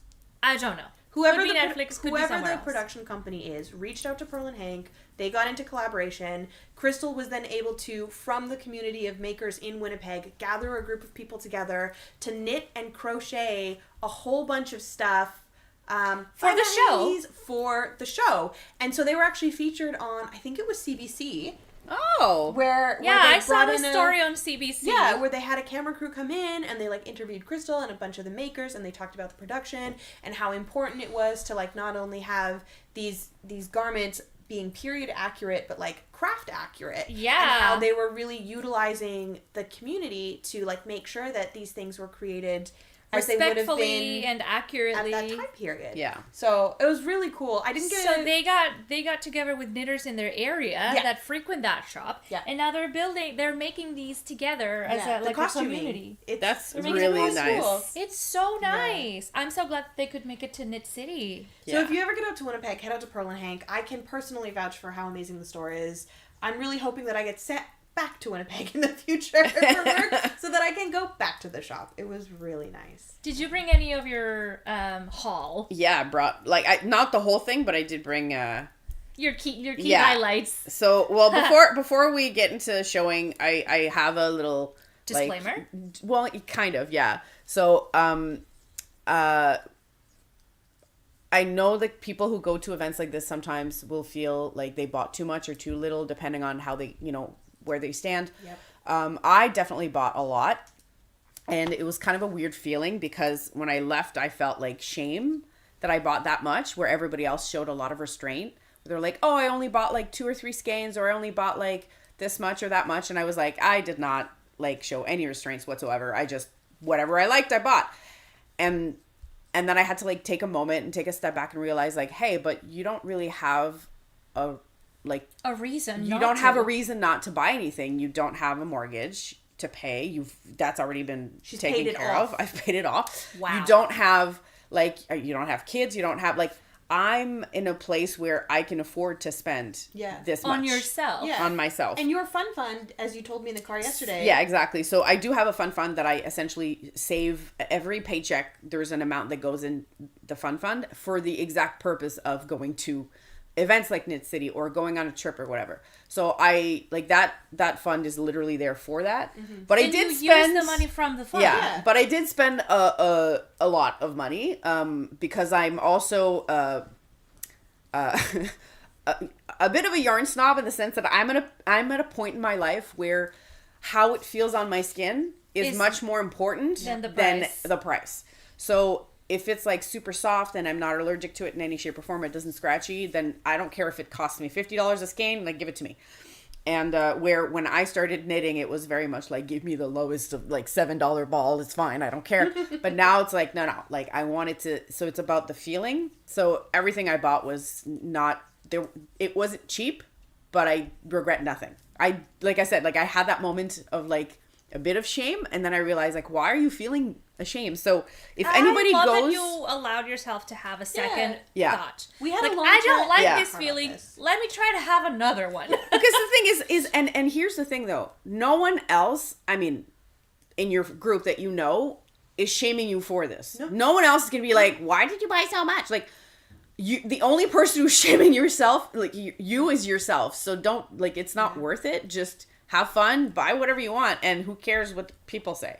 You know what I mean? We were talking about it in the car because we drove back to Ottawa together last night, and we were talking about it in the car, and we kind of came to this like point of understanding and realization where society has this very big habit of like shaming women for enjoying things, right? There's a lot of misogyny inherent in female joy. Yes. And so let femmes have fun. Let them Femmes just want to have fun. And so this going to an event like this and spending, you know, $500, $1,000, $4,000, however much money it is that you spent in an event like this, that shame is like society telling you you don't deserve to have that kind of joy. And you do, baby But girl. you You do. do. But it's almost like they're But saying you you do. don't deserve to have that much money. Also that. Because Right? Which is part of like, it, too, dude, is like, no, I do. I work hard for this money. Like, I work 3 jobs for this money. So trust me when I say I deserve it. Because when you look at it, it's like, okay, sure, you might have spent $700 in one day, but what you purchased, that's a year and a half, 3 years worth of making. So if you sit down and you start like averaging what you spent in one day over the course of time it takes you to make all of the stuff you did, that number goes down. But there is this like deeply rooted misogyny in our society that's like, no, but we can't look at it like that. We can't rationalize your joy, you know? And it's this really interesting thing that I think we as, especially crafting too, because textile arts have been historically seen as women's work, as hobby, not as art, and that kind of feeds into that misogynistic Which is really interesting now that I'm hearing you say this, because there was a time in history where knitting and crochet, garment making, lace making, stocking making was not a hobby. It was it was a family way of life. And it was predominantly made by men at first. Well, no, it was made by women, and then when the knitting machine was invented, it was the men that were part of the knitting guilds. Okay. Because they're the ones that had the licenses to operate the machines. But it was still children ducking under. It was still women getting paid nothing. But what I mean is, like, it's not that ancient, the concept of fiber arts being a hobby, because for a really long time they were a source of a family's income. That is what came out as exports from UK and in Great Britain in general and Europe. They would be making stockings and shawls to sell, right? And weaving fabric to sell. And then sure, after the Industrial Revolution, the handmade items decreased and were slowly replaced by machine aided items, but those machines are still operated by humans. And so it's really interesting to see how modern society sees the fiber arts as like, oh, you shouldn't be spending so much money on your hobby. That's frivolous. Exactly. But it's not. And just like Alex says in the chat, it's three different types of joy. The joy of buying, the joy of making, and the joy of wearing. Agreed. And the thing is, in my case, I can say that events like Knit City or Twists, this is literally the only time I buy yarn on a large quantity. You don't need to rationalize it, though. You don't need to justify it. I know. Because but like it's so, or I should say, you should not have not have to. Yeah, that's fair. But there's this feeling that like I have to, but like I really shouldn't. Yeah. So for full disclosure, the amount that I spent, like I don't mind saying it, was over $1,000. It was not over $2,000, but it was over $1,000. So don't take this as like, don't try to compare yourself to what we buy. Yeah. Because everyone's at a different point in their lives. Yeah, like my mom's and you distribute your purchases throughout the year or all in one go, or you know, and it's all right to have whatever purchase you want to have, as long as you're not putting yourself in any like risk. Yeah, it's fine. You can spend your money how you want. Well, exactly, right? Like my emergency fund has not been touched in any shape or form. You're still good. So it's like you're not like I'm debt. Yeah, exactly. You're fine. So I said this to you yesterday in the car. Growing up, my mom has always been like, "Allie, you're so smart. How are you so smart?" And my answer has always been, "I love to read." Right? Like I feel that's fundamental in how I've grown my intellect over my life. But then on the flip side, she's always like, "You have so many books. Why do you need so many books?" It's like, well, do you want me to like not buy books, or do you want me to not be smart? Because what you love about me is like a result of what you hate about me. Exactly. Yeah. And so I have often responded to her in that setting, well, it's not drugs. Like, I'm not doing something that's detrimental to my health. I'm doing something that's actually really helpful to my health and to my mental health and my physical well-being, because it brings me joy. The same thing can be responded to any family member who's like, "Oh my God, you've got so much yarn." It's like, do you know how much of a boon this is to like my mental well-being, that I can sit and I can disconnect from the world and from the ridiculous, horrible terror that's happening out there. I can sit and I can have 25 minutes where I can just like come back into myself. Yeah. Yes, okay, maybe the supplies that I'm using are $30 a skein and I'm using 7 skeins. But like, you can't put a price on mental well-being. Yeah, you no, just 100%. said something really interesting that I hadn't thought about, but the act of making something with your hands brings your mind back into your body. Yes. Right? Yes, that's literally, it's true. That's what because it does. I feel like my mind wanders far away from me when I'm stressed or when I'm in a high alert situation or just at work. I feel depersonalized. And when I'm making something, I feel myself get back in the body. Because it's mindfulness, right? Like you can consider this meditation to a certain degree. It because is active meditation. Well, it is because you're exactly right. You can also stress yourself the fuck out if you're doing this with a deadline. Well, it depends on why and what you're working on. Yeah, True that. All this to say, if you got home from Knit City, or from any crafting related festival, or from any the store hobby thing where you made a big purchase, if you've gotten home and you've felt shame over what you've purchased, how much you've purchased, how much money you spent, please don't. It's not worth it. Because what you're doing is you're contributing to your future happiness, and you can't put a price on that. And if you are in a place financially where you can make those purchases, well, that's what you've been saving for anyway. Yeah. Why are you not using that money? I agree. There was a time in my life when I could not, afford it, and I feel like that scarcity mindset really followed me through my better financial days. I feel like I am now at the best financial state I have been in my life. Same. And I still feel like, $30 seems like a lot, right? Maybe I don't need, but it's $30. Like, if I'm thinking about that, that's like barely an hour of work. Yeah. And it's gonna bring me 80 hours of fun as I'm making those socks. So like, absolutely, I am worth it. And no, I am not strapped for cash anymore. I can afford this. I've saved for it, and I deserve it. Yeah. Different story if you feel the shame because you know you have made bad decisions and you shouldn't have done that and you did it anyway. Yeah. Check in with yourself that you're not putting yourself at risk of not having food or house. Yeah. But if your basic necessities are met and you are using your money for your own enjoyment, then there's no exactly. Yeah, there's no, nothing to be ashamed for. I grew up with a dad who would always say, like, if I wanted to buy something, he's like, well, how many hours of work would that be after taxes? Right? That's okay. That's a good way to look at it. Okay, well, so say for example, when I was an undergrad and I was working a part-time job that was making minimum wage, back then I think it was like $12 an hour, whatever it was in like 2011. So let's say $12 an hour. If I wanted to go on this big trip and I needed to save a whole bunch of money, he'd be like, okay, well, you need to save $3,000 for this trip. You're making $12 an hour. How much is that after tax? You're making, okay, so maybe you're making $10.50 after taxes. Well, how many hours of work is that to hit three grand? And so we were constantly like doing the math. And so even now in my 30s, when I think about it in hours of work. That's a very powerful financial lesson. And on the one hand, I'm grateful that was like put into my skull from a young age. And on the other hand, I'm like, no, but I should be able to enjoy my life because as you've said, I don't have children, nor do I intend on having children. I am financially secure in a permanent job. I don't have dependents. I don't have pets. I don't have other responsibilities that require me to be putting money aside regularly outside of my mortgage and, you know, bills and whatever. So I can afford to do these things. And it's like, I should be allowed to enjoy things without constantly having to be like, oh, but am I saving enough? Yeah.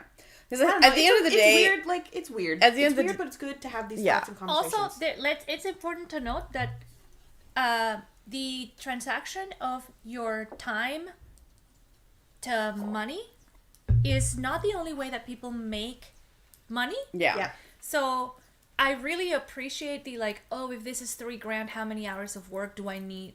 Does this represent? But also, what if your source of income is not an hour of work equals X amount of money? Yeah, exactly. What if you make your money some other way, like you sell art? Or if you're working commission-based or you work commission-based or something like that, then it is not an easy math problem. So find whatever works for you. Yeah, not to justify it, but to feel good about your purchases. Yeah. And again, this is not a money advice podcast. No. This is 3 people who've had very many life experiences related to money, related to craft, and then finding that like weird place in between like shame and joy of like using that money. Shoy. So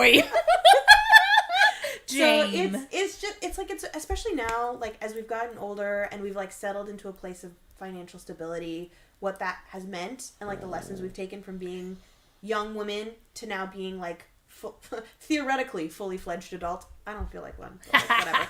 Who does? Reticent adults, I think. Is So just a thought. Yeah.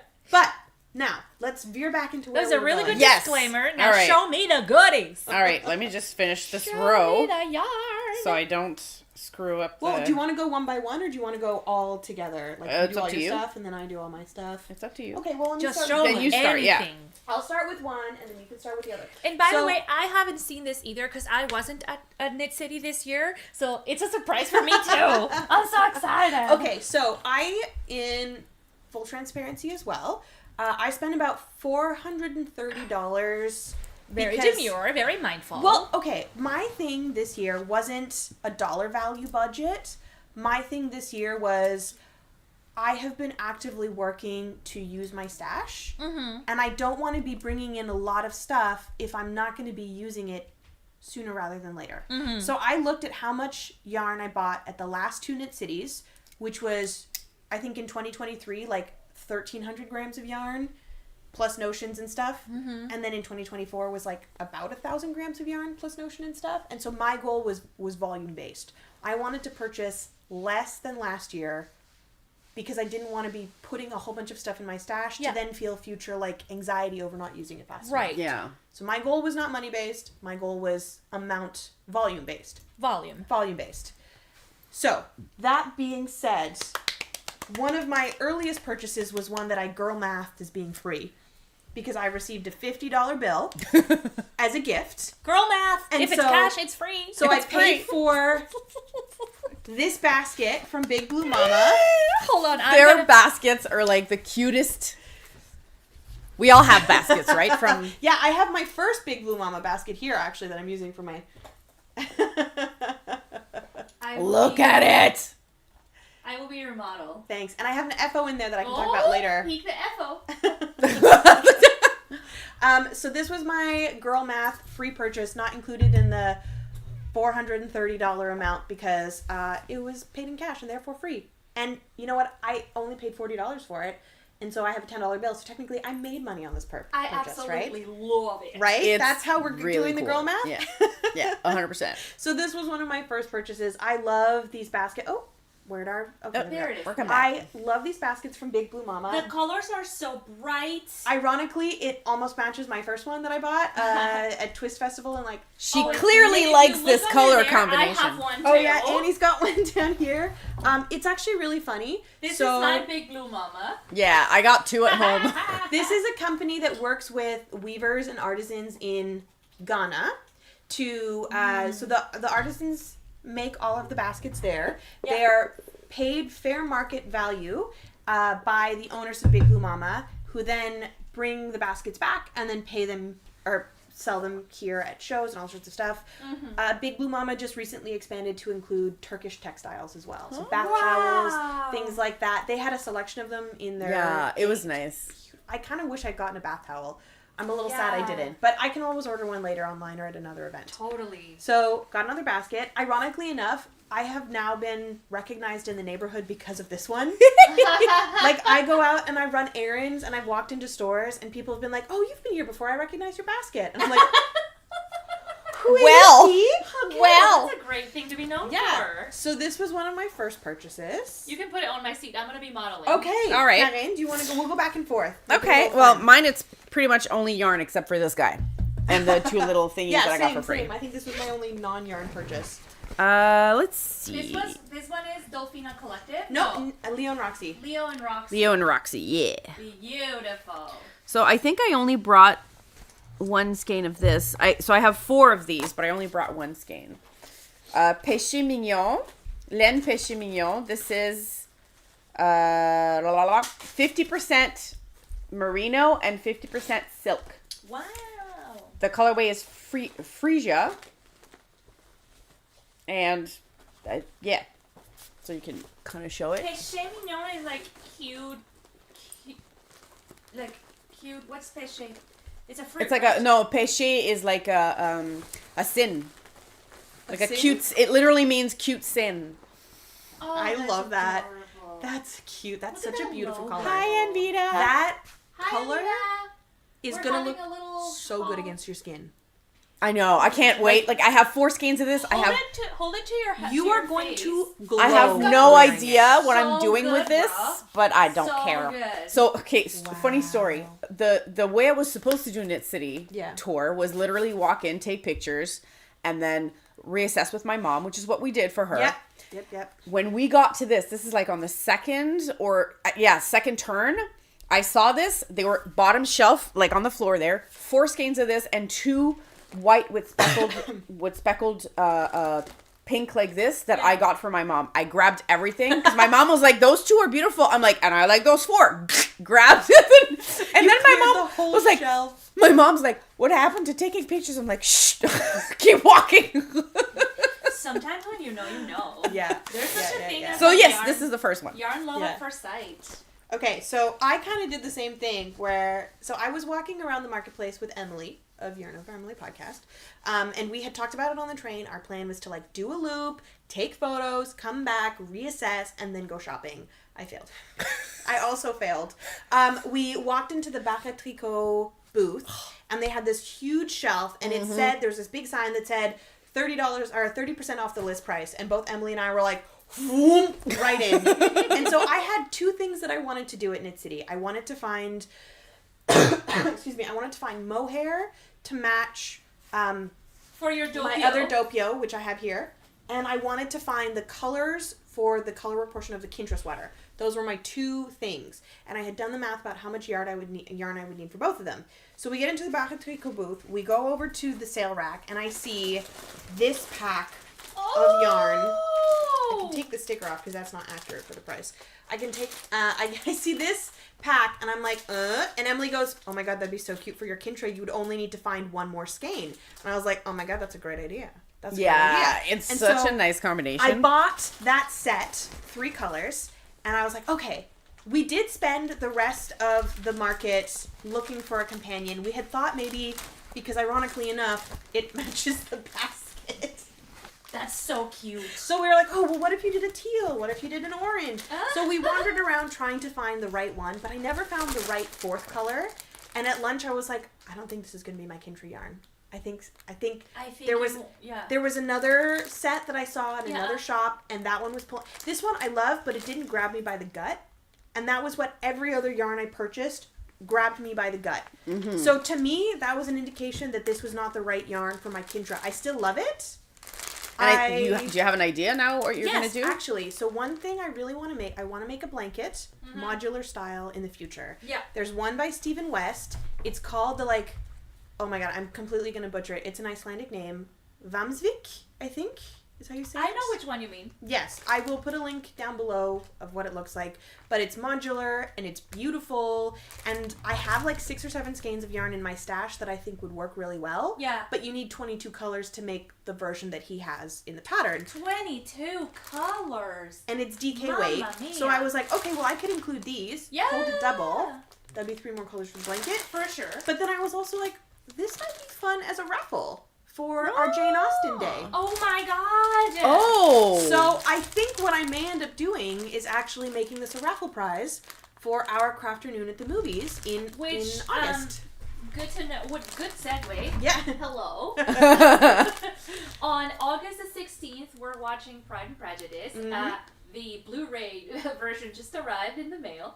And we're going to watch it at the Maehrer Theatre. In Ottawa. You're all invited. Tickets are on Eventbrite. And we're going to have a lovely Jane Austen day. A lucky winner is going to get the movie as a prize. And maybe some yarn. Yeah. Some yarn. I have to soul search, but I'm feeling really good about making this a raffle prize. I love that. So to me, that's no, let's do that. That's do it. nice. So I'm thinking this will be a raffle prize for somebody so let's put that with the movie. Sure. And then the decision will be made. Somebody will win some yarn. There we go. I can add it to the bin of stuff I have in my place. Good. Yeah. Okay. What's you're next? Okay. So then I went to the one place in the entire Knit City event that I really needed to go because I had something I was looking for, and it was Malin Maison, which is the best yarn in the world. I love them. Wow, and I wanted to make you'll recognize the yarn when you see it. It's baby alpaca, 100% baby alpaca. It's the softest freaking thing you've ever touched in your life. And so this color is, beige for the Maehrer, this is Sorcery, and chamois for the fingering. Can I just say that if love was a feeling, it'd be baby alpaca? Yes. Oh. Yes, it would. So these are going to be used. So I have something like 6 skeins of each to make the Mia sweater by Cheryl Mokhtari. Mokhtari. And it's essentially one fingering thread and 2 Suri held together. Soft. Right? So it's going to be like DK almost. Yeah. Oh, so it's kind of being Cereal similar to alpaca the is crazy soft. It is. doppio in feel because it's like 1 strand of fingering, 2 strands it's of just Suri. you just. Yeah, no, if love She's was already feeling, felt it, but it would be baby alpaca. It would be baby It's alpaca. I don't think you understand this I want to be buried in it. This This is the sweater that I will be buried in because it's the softest Make a thing. cocoon of cereal alpaca. I think and you lay me should down be to rest. buried in When it.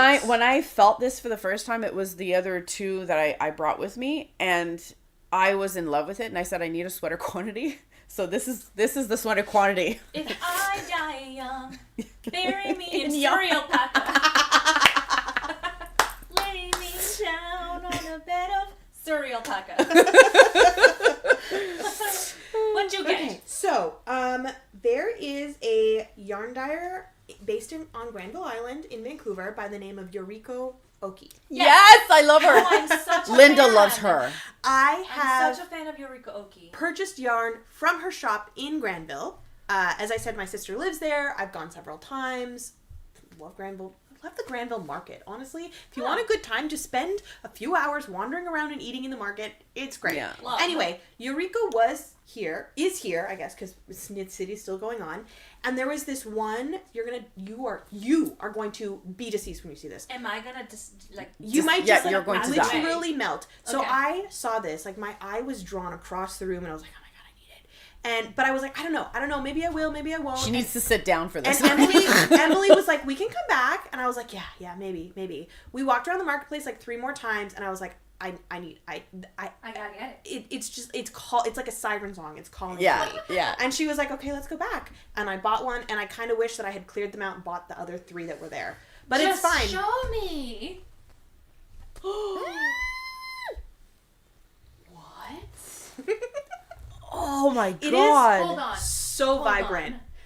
It is so What? vibrant. It's called Very Berry. Very berry. It is the most. So there's her logo, Eureka Oki. It is the most lusciously fuchsia Oh, that I color. have ever seen That color in my life. is freaking gorgeous. And you know It is what? gorgeous. What really, one of the things that really kind of solidified for me that if the yarn is not grabbing me by the gut, it's not the right yarn for me, was that as soon as I saw this, I immediately flashed back to a skein of yarn I have in my stash that is from Fireweed Fiber Co. I've seen this skein of yarn. The dragon fruit colorway, it's Yeah. 100% singles. My mind immediately flashed to that, and I was like, these two together Need to be as a friends. a shawl scarf Scarf. thing with my black winter coat. A scarf. Like, immediately my mind was like, that's exactly what's happening. This is going to cast on almost this immediately. is so nice. I'm so happy It's for so you. beautiful. I am Can I touch it? So obsessed I with am this color. so happy for you It's to so find soft. this. It like a siren song across the room. Like, just Oh. called me. It's like What a lovely such a color. lovely, like, I it's gorgeous. I can't- You know what I it's cannot feeling get over the when depth it's of the it. summer and you've eaten a bunch of raspberries. Yes, and your it's lips are warm like- and your lips are like Yeah. that color. So good. Again, bury us in yarn. Okay. There we go. Is it gonna look good on me, do you think? I know it will. That's why I bought It's it. gonna look fantastic. So that was a grab me by the gut moment. Yeah. So cute. The Thank next you. one for me was actually so I was missing, so I had Malène Maison, another 2 skeins from them that I already had with me when I went to Knit City, and I wanted to grab another one because I needed one more skein to make. I want to make the pressed flowers shawl. I love So I did buy them. So now I have the 3. I only brought 2 with me, but you'll still see the combination. Wow. So I have Okay, 2 that's of the these. color that you're wearing right now. So I just want you to yeah, know. I know. What's your color palette? Is it green? I would never It's know. green, right? It's green. Oh, of course. No, it's yellow. It's mustard yellow. No, that's mine. That's mine. I know. That's what I mean. So now I have 2 of these and 1 of these. Oh my So the gosh. purple will be the flowers, and the sky-ish color will be color? the other one. Orchidée is what it's called. Orchidée. Oh, yeah. So this is Malène Maison. If anybody is interested in buying from them online, just so you're aware, their color on the website is a little inaccurate in my opinion, because Orchidée is such a beautiful, vibrant color, and on the website it doesn't look It's very washed out. Yeah, it looks very different. So this is one of those things where if you had just given me the website, I wouldn't have bought anything. Yeah. But when I saw it live, I wanted to buy the whole freaking store. Yeah. So their colors are beautiful, but the Yeah. website doesn't really do them justice, I find. Yeah, fair enough. So yeah, the blue one is Orchidée, the other one is Mauve Royal. And it's just Hey, they kind of go with my outfit too. yeah. So this is DK weight, and yeah, so I'm gonna make the pressed flower shawl with that. Sonder 100%. Yarn Co. had this sample of the pressed flower. I'm pretty sure it was Sonder in their booth. That was the main color was a DK. Yeah. And the contrast color was a fluff. Ooh. It was. I think it might have been 2 strands of mohair held together. Yeah. And it was like. It was so beautiful. It was so soft and so squishy. And Nice. so, if you're thinking about making any of the pressed flowers, Well, I did have the third one. Consider a fluff. consider a fluff, or consider playing around with yarn weights and yarn gauges to see what you have to make something that's like texturally really exciting. I've seen Arne and Carlos do that. Yeah. Like they have a Intarsia several Intarsia patterns, but instead of using a different color, they'll use marl, hold together a mohair in the color differences. And so it's not a color change, it's a texture change. Oh, I like that. Oh, okay. Yeah, that's kind of that's nice. quite nice. Yeah. I'm gonna try that for sure. What else have you got there in your little Purl Perspectives tote bag? I was walking around. I was like, "Oh, ask me about my tote bag." Nobody did, but I was like trying to give off the vibe of like, "Ask me about my tote bag." Yeah, It's fine. It's fine. It's fine. So I did actually find the yarn for my Kintra sweater. I'm very excited about this. Rebecca Clow has this very helpful Excel spreadsheet that she put together with the yardages of every single stripe because she designed it to fit like a 24 color yarn advent, but you could do it with as many or as few colors as you wanted. So I mathed it out, and if I wanted to do a 4 color or a 5 color, I needed 50 gram skeins. Okay. A single one of each color should be enough for the size I want to make it in fingering weight. Okay. So Rose Hill yarns, fibers, Rose Hill fibers, Rose Hill. Rose Hill Yarns. Rose Hill Yarns. Rose Hill Yarns has such a we love them. some of the most vibrant colors you'll see. Yeah. So they do a great color combination. Yes, they really do. 50 gram sets. And I saw one and I was like, I love it. Oh my God. And then I walked away and then I kept thinking about it. And then at lunch, that's I how even you mentioned know it. when you walk away and you come exactly. back. And then I was like, I don't know. I'm like, and I was I realized at that point that the art fill that I had bought wasn't going to be the Kintra. And so I was like, oh, what's going to happen? What am I going to, could it be this one? And I just kept thinking about Rose Hill. And so I went back and I got it. Oh, that's glorious. She's having a meltdown. Look at the camera.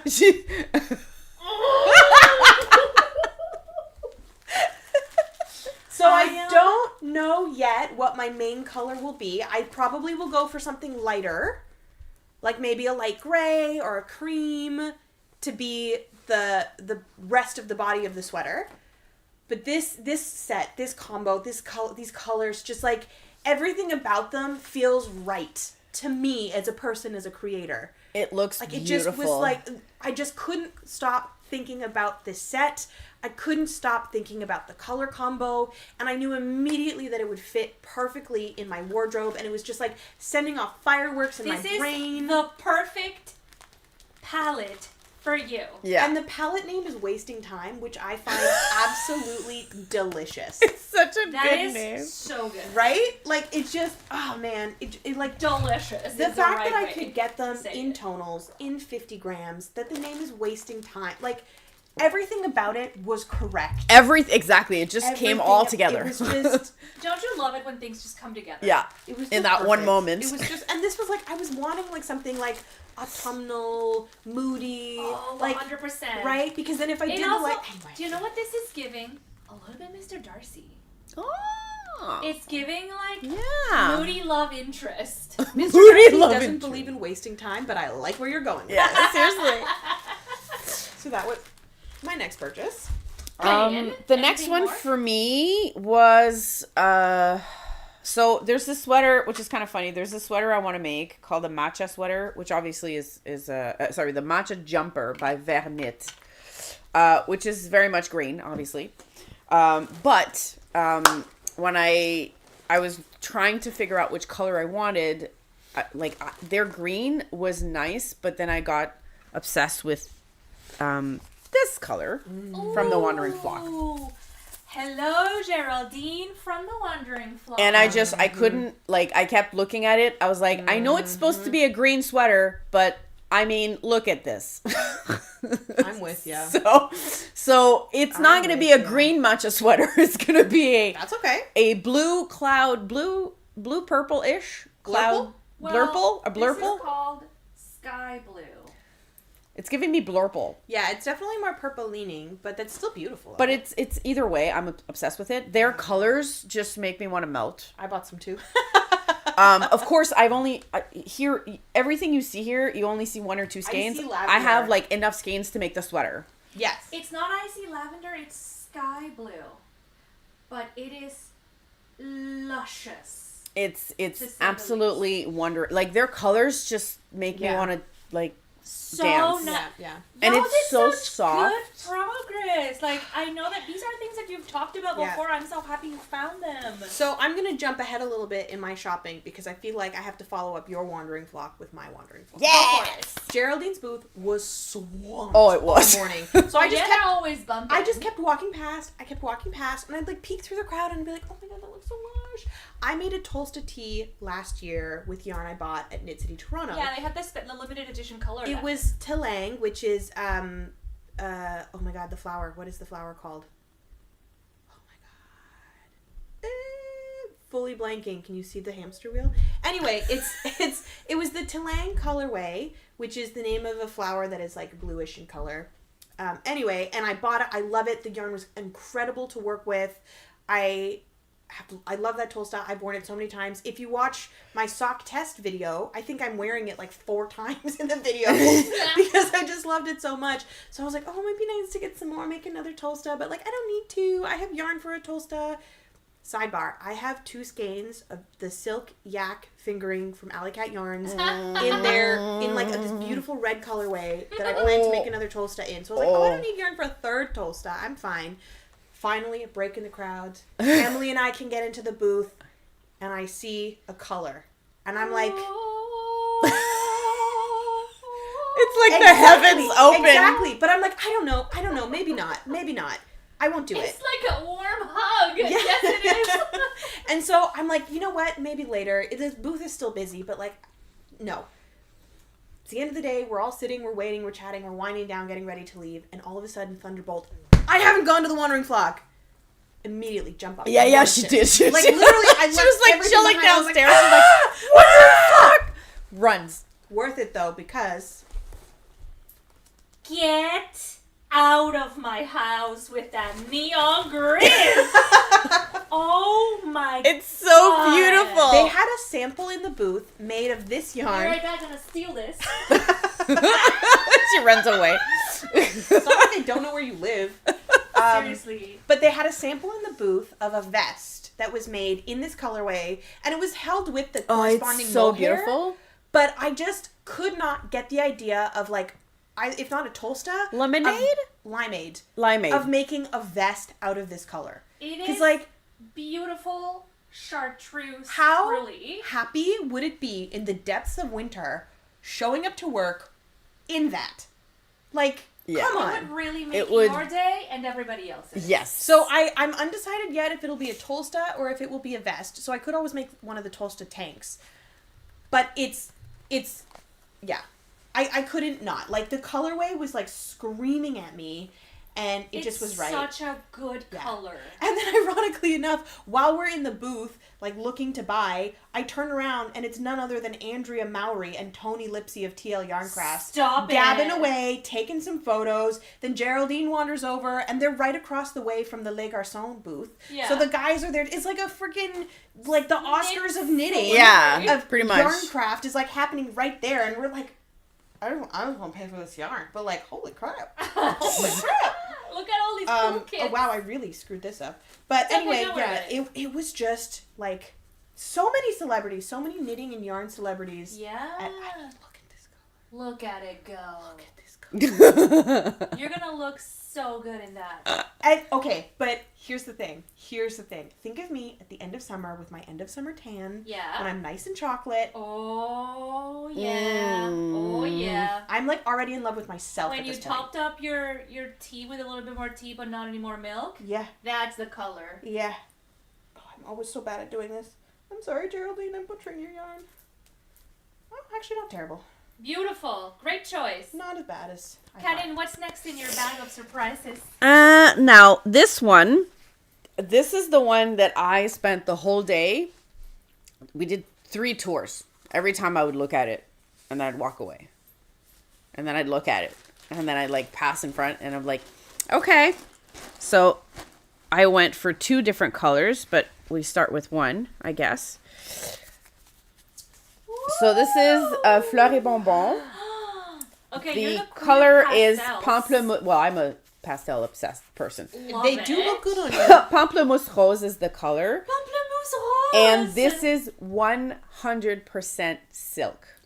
Wow, no Can I wonder oh, it's so look at it. shiny. It just immediately It fall over. just shines. It's like the drape That on this is thing. I can't nice. even. Like, I'm so excited. Dang, girl. Dang, girl. Like, yeah. I saw it and I was like, I can't just walk away. It's called Sumptuous. Somptueuse. Sumptuous. And Sumptuous. it really is. Like, scrumptious almost. Yeah. Yeah. So pretty. And I really hope you could, like, you guys, the camera can pick up A little bit of how shiny, because it's, really yeah, shiny. it's really It's shiny. so Yes, it luminous and lustrous. It is luminous, exactly. Yeah. That's what it is.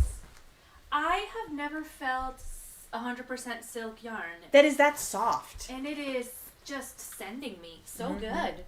I think it depends on the kind of silk. If it's Tessa silk, so if it's wild silk, or raw silk, it can have a bit more of a texture to it. But silk that is milled and processed will have I'm just like, will be a lot softer. I'm realizing everything I bought, it's like, it's definitely a case of like, I don't, Texture? like, yes, of course the color, but more importantly, like, Your- what it's going to feel on my Dude, skin. you're gonna take those home, put those out on the table, and the cats are immediately gonna be like, Oh, my home 100%. now. Absolutely not. I'm They will loving not the get little- anywhere near those. I'm loving the Candy Mountain that's It's a, happening yes, over it's there, a little yeah. candy mountain right here. going to Candy I have a picture of me literally just going Mountain.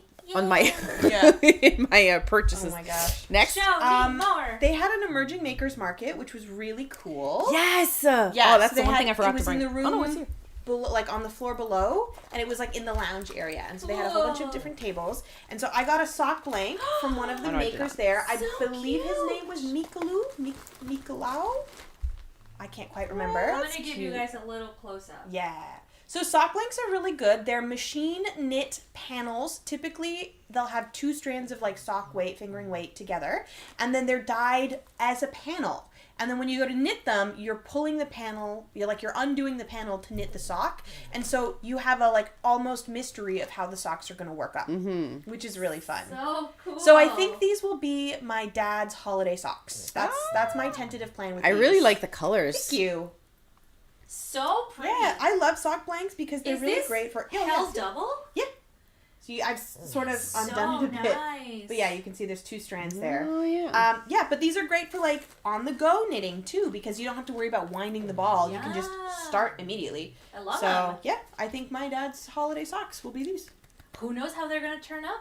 I'm sure they'll love them. Big old question mark. yeah. I have one more thing. What do you Me have? too. Okay, go first. Well, technically I have another one, but I forgot it. I had Next time. at the emergent market. I got Yeah. you know the little like boxes to put notions. Yes. It's like it's Yeah, really cool I because it almost has got one, but I little like didn't. different like compartments, and then you can put different sizes and stuff. So I got one. It was You'll really see nice. it and you'll be like, oh, I've seen that on a podcast. Yeah, probably. Then this is the other color that I got Also from silk? Fleury Bonbon. This is another 100% silk. I want to. This one is called Maehrer, so ocean or sea. I want to make something together. Oh, Yes. that's so cute. I That's think giving like The coastal chic. 4, yeah. Like I think like the stripes 4 or together. A fade or a marl. I don't know A yet. fade would be so nice. Maybe, yeah. Can I hold up the blue. Maehrer? And you know what? You have so much yarn here that you could definitely get, I feel like, 2 projects out of it. Oh, Like maybe I'm a pretty garment and a small shawl. Yeah. Or something like that. That'd be really fun. Oh, imagine making a bandana out of the silk. A bandana? Wouldn't that flop too Oh, that would No, be nice, it would have like though. this beautiful drape though. I Yeah. feel like it'd be really nice to wear, especially if you have, because you have sensitive skin. Yes. So I feel like a bandana made out of silk would work with your sensitive skin. Yeah. Maybe. Yeah. The sheen is really not transferring on camera, but Yeah. these guys are like refracting light. They're Like a like diamond. yeah, it looks like they're glowing from the inside. That's right. Yeah. Yeah. Okay, my final thing, as we've talked about on the podcast before, my Doppio, this was the yarn color that I was like, I don't want to put in, I don't Yeah. want to marl, too high contrast, blah, blah, blah. And We so tried. we tried. Oh, it matches Lo- my nails. It does. Oh, it's beautiful So I with the love nails. this yarn so much. I have found the second strand of fingering. It's a colorway that's called like malachite, like the corrosion product, which I personally love that. I love that. And it's a Fun fact, the bad guy in our D&D campaign is called Malachi. malachite. Malachi. Oh, close. Because the DM is a geologist. So he I love that. I love it. Yeah. Well, I have found the second strand of fingering weight, and I was like, okay, well, if I find something in Knit City that works, great. But if not, there's this solid color green from Drops Kid Silk that I know would work really well, and I can get that from Wool Time here in Ottawa. So you had a plan B. So I had a plan B, and I wasn't like, if I don't find the mohair, it's the end of the world. Right. Well, literally, the last stall Emily and I pop into before we're like, we're done. It's over. We walk in, and I've been carrying this ball around. We've been looking. I was holding it up to yarn all over the marketplace. Like, I'll find a match. And then I'd kind of been like, you know what? I haven't done anything. It's not going to happen today. That's okay. I'll get the kid silk. It'll work. It'll still be super moody and lovely. The literal last stall we go in, Emily sees out of the corner of her eye. She goes, oh, what about this? She pulls it off the thing. She put the yarn ball next to it, and she goes, oh my God, you have to. And I'm like, because you're right, I had to. I'm living for this drum. Oh, wow. What the hell? Oh, I love these guys. Look. I cannot even. And then hold the yarn next to it. Hold the other yarn next to it. It's kid you not. Perfect. It is the perfect combination. It's perfect. Like, wow. So the folks at Jelaine, like, you did me a solid. I love these guys. Like, it honestly, like, jaw on floor moment when we pulled them off the thing and we were looking at them. This is Surrey Alpaca. It's Surrey Alpaca. So it's gonna be so soft. So this will be an expensive sweater because, but it'll be your. It'll be your. Yeah. This is the one you're buried in, like one of the ones. Because let's be real, at this point we'll be buried with pretty much like 50,000 yarns. This will be like my least local sweater ever because these 3 skeins of yarn came from a dyer in Colorado. The other yarn that I have that's coming in the mail is coming from a shop in the UK. These I got in Montreal, so this will be my least local sweater, but I can't wait. But it's gonna be beautiful. It'll be glorious. So finding these yesterday really put like the pedal to the metal in my brain for getting my Meg Stokio done. So excited. So that I can start mine. Like I can't. Do you want to know what? I've never heard of Jolaine before. I actually have. Jolaine. Yeah, they do really good. It's the Plumes de Paon colorway. Which one? Plume de Paon. Plume de Paon. De Paon. Like that's a peacock. Oh! Peacock feather. This is peacock feather. It 100% looks like the colors of a peacock feather. Yeah, it does. I love that. So I really like. They're really these guys. I like their marled yarn. Like they have really beautiful variegated yarn. Mm-hmm. I find it's so good. Mm-hmm. Mm-hmm. I'm really happy for you. This is so nice. This is gonna be such. I'm so excited about all the projects we're gonna be doing with this. I'm really stoked. I've been really trying to focus on only having like 1 or 2 whips on a go at the time because then I can really focus on actually finishing things. Yeah. And I feel like I'm achieving. And the Doppio is such like fast. It's such a milestone for you too because you've been talking about wanting it for a really long time. Yeah. And then you got distracted with making one for Meg. Well, and now you find sidetracked. Sidetracked, yeah, for sure. Well, I didn't go to Knit City, but I did treat myself to a little yarn. Because this past weekend, there was a trunk show at our local yarn store in Wabi Sabi, where Jennifer Thiel had a little bit of a limited edition collection there at the yarn store.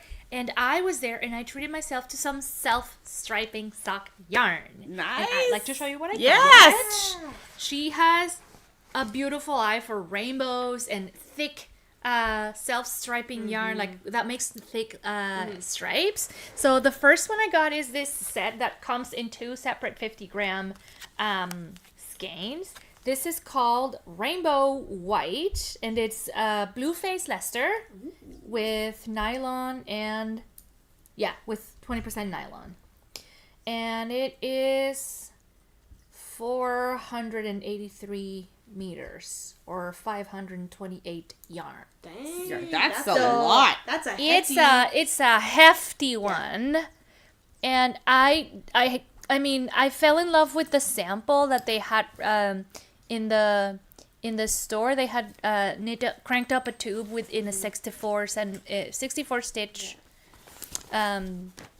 little sock tube, and it makes the most beautiful white color candy cane kind of stripes, and I'm so excited to work with this. And you know what's really cool too about the yarn therapist is that she'll dye her stripes in different variations, in the sense that so this one is white color, but she also offers it in light gray, color, light gray color, or dark gray, or and black. I did get the light gray Did you? version.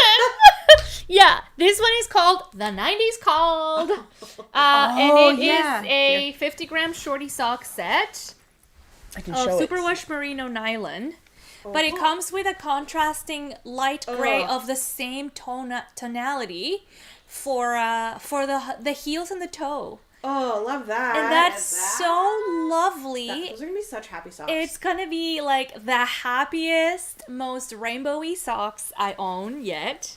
The and other one. I'm really, really excited to work with this. Look at those rainbows. They're like sprinkles. They're like sprinkles on a vanilla ice cream, really. And I'm super excited to be working with more neons in my life. And the combination of the light gray with the neon, like the bright neons. It's so nice. It's so nice. Anyway, I don't know where the yarn therapist is based. Somewhere here in Ontario for sure. I think so. But if you get a chance to catch them at one of the knitting shows. They were at Knit City too. They were at Knit City, yeah. They were? Okay. Yeah. Get some of the yarn therapist They must colorways be south because of Ottawa. they are such expert self-striping yarn dyers. Oh my god. I think I haven't worn them in the pod, but I got from them years ago a big old worsted ball that had the exact stripes of the Doctor Who scarf, like the Fourth Doctor. Yes, I've seen that. And I wear that scarf all the time in the winter. All the time. And it was such an enjoyable knit, and she just nailed the color transitions every time. So I'm super excited. And so it's not a big blowout, but I did get myself a little. So you something. basically went to Knit City because she was there. I tangentially was there. Yeah. You were there in spirit, I was there in and spirit. your wallet was there. Yep. Exactly. Yeah, that's right. Well, it is 3 Well, hold o'clock. on. I have one last thing to show because this Oh, is- Oh, yes. My friend is getting married next weekend. So in like 6 days, right? She's getting married. So this past Wednesday, what is that? 10 days out from the wedding, I was like, I want to knit her some socks. I don't know if I can do it, but I want to knit her some socks. Last I'm gonna minute try. Allie. And these two over here, fantastic. They're like, you can do it. We'll help you knit the stockinette on the foot. Like, you can do. You'll get it done. You have I know, 7 hours girl. of flight time on the way there. Like, can fit- you block don't even them need the to night block before. We're like the cheerleaders. Yeah, cheering me Yeah. on. And I was like, okay, I'm gonna do it. I knit a pair of socks in under 4 days. And I wasn't even hyper focusing. Like, it wasn't like I was sitting down for like 8 hours at a time, No. zoning out. I was like, I'd knit on some, then I put them down. I went to work. I went to friends' places. I went to Knit City. I did other things. And just in your off times. Yep. In the car, I on knit the a pair like of in the socks train. in 4 days. I can't even believe that this is a thing. They look so that good. happens. Like, what the heck? Okay, so this is the bride socks by Calla Refuse, who I believe is into the I Wilder love your Knits color on choices. Instagram. She's a local to us designer, actually, ironically enough, and she Kayla, maybe it's Kayla. I don't know. Kyla? I'm asking. It's Kyla. I'm not sure if that's Kyla. I think that's Kyla. Okay. So she has not only bride, but she has groom team bride and team groom as well. Oh, so you can make it for the whole bride night So party. she designed the patterns when she got married. Oh. And they'd come across them before, and I was like, I want to make them. They're so cute. I think they'd make a great gift. But I just never did. And then last Wednesday, I stumbled on the pattern again, and I was like, I'm making these It's for a Emily. sign. I'm doing these for Emily. Dude, I fly to the UK on Wednesday. I'm like, I don't know where I thought I had the time, and this weekend's been busy. Well, We have to find clearly move this morning. you have the time because you did it. If you gift people like the team bride and team groom ones, they can wear them under their like their suit at the wedding. Yeah. That's So- so cute. This is I amazing. think what helped, though, is that these are designed to be knit on a 2.75 millimeter needle. I normally knit socks on a 2.25 millimeter needle. Okay, so it does go faster. Half a centimeter doesn't feel like a lot, but it is. It is. Instead of knitting a 64 stitch sock, I knit 56 stitches. They're the same size. This fits my foot the Perfectly. same way perfectly a 64 stitch one does on a smaller needle. And Did you feel like the fabric was thinner? yes, Yeah. I can hold it up and I can see through it. So it's like not as dense. a fresher Yeah. fabric. And then as a result, because the stitches are bigger, I didn't have to knit as many rows. So like the leg is fewer rows, but it's the same length. Oh, these are luscious. Right? And so I still have to block them and weave in the ends. I finished them last night. But I just wanted to say that if you ever feel like you want to knit a pair of socks in a shorter time frame than you're used to, You probably can. try doing it on a 2.75 millimeter needle. Yeah. That's going to help you. Hold on, I'm making a bride sock puppet. Thank you, Allie. I love it. I also got to use up a whole bunch of scraps. And as an aside, if you want to knit up a pair of socks using this pattern, but you don't particularly want to use the word bride or groom, The letters can be the letters can be changed. You can make your own chart. Yeah, You that's true. You can put in whatever word you want. You know, if you want to try to get the word partner in there, you totally could. If you wanted to say spouse, you totally could. You might not have 2 repeats of the word on each side, but you could totally get other words in here. Just saying. So, anyway, that's a crazy thing I did this week. main squeeze could also work. Main on one, squeeze on the other. Yeah, main squeeze. Anyway, yeah, that's a crazy thing I did this week, and I just wanted to share because I can't wrap my head around the fact that I did that. Mr. and Mrs. That'd be cute. Mr. and Mr. Mr. and Mrs. Sweater. No, that's what I just said. Yeah. Sweater, weather. Oh! These That would are actually be really socks cool. are sweaters for your feet. And I was only the 6th person to knit this pattern, so I think everybody Really? should roll over to Kyla's shop and Say no more. and join in on the fun. I'm into that. And 275s on 56 Yeah. stitches, you're gonna go Or flying. alternatively, if you're a really big fan of the book Bride by Ali Hazelwood, Which Yes! I loved, by the way. It's It such can- a good one. Listen, it can be off-putting, but I 100% enjoyed it. Yes, I'm 100% I enjoyed it. going out to I buy am Mate when it comes so out in the fall. I'm down. super excited. So, The sequel's Bride coming is out. a book that Werewolf smut. it's werewolves, but also And it's vampires. vampires. So it's like this vampire and a werewolf, and they are like forced proximity troped together. It's such a good time. Just read it. It's sorry, that was a loud. I saw the bar go fully red. Guys, I apologize. I was talking, so a bunch of my coworkers and I were talking about Bride the other day at work, and one coworker who hasn't read it was like, I don't get it. Like, why is this a thing? And we're like, what do you mean? And she goes, what even is knotting? And we're like, and so we had to explain that to her at work. Cannot explain this at work. That's inappropriate. And then after we explained it to her, she's like, I But really wish I also- hadn't asked. But also, kind of don't go searching for that on the internet. Yeah, don't do that. No. Shoot us a DM. Yeah. I can explain it to you without you fucking up Do your you want to algorithm. know what? Shoot Allie Hazelwood Yeah. a DM. I'm sure the author of the book would be glad to explain to you what some of these horny terms mean. Yeah. Anyway, yeah. And on that horny note. Just kidding. Oh my god, I'm so tired. We have been yapping for 2 hours. Thank you for coming along Yeah. for this semi-show and tell. Bunch of dorks. We Yep. promise it's not always like this. It No. was just a big knitting festival yesterday. Usually we don't have any show and tells because Just we're usually slow. what we're working We're on. slow Yeah. makers and slow shoppers too. The occasional FO. Yeah, very much. That's So. right. This week was an anomaly. A fun one. A But fun an anomaly. A phenomaly. Phenomenally. Phenomenally? Phenomenally. It was fun. It was was. fun. And different. Yep. Yeah. Also, we are all really tired because we helped our friend move this morning. Yeah, we so we've did. been up since like 8 a.m. We're very early. Oh, I've been up since 6 because of my cats. Yeah, but also you're like a morning person. That's so, fair, So yes. for me, it's early on a Sunday. But yeah, we're going to maybe go take a nap. Take a nap Yeah, and then finally watch the Imola Grand Prix. Sorry, the Gran Premio del Made in Italy d'Emilia Romagna Grand Prix. Or whatever the heck it's called. That was a I mouthful. have to catch up on The Last of Us too. Ooh, Because okay, I'm naps slowly first. getting... Me too. Naps I first, haven't then started television. yet. Oh my god, it's so good, Carine. I know it is. Like Did you play the video game? No, but Oh my I've God. watched season 1. It's just I haven't started season 2 yet, and I'm Yeah. like, Hold on to your socks. all right, You're gonna get emotionally rocked. yeah, Yeah. it's destroyed. we I already want. know. It's fine. Yeah, it's so good. But like the game and the show are very much like accurate to each Yeah. other, but the showrunners have decided to make some critical, really welcome changes.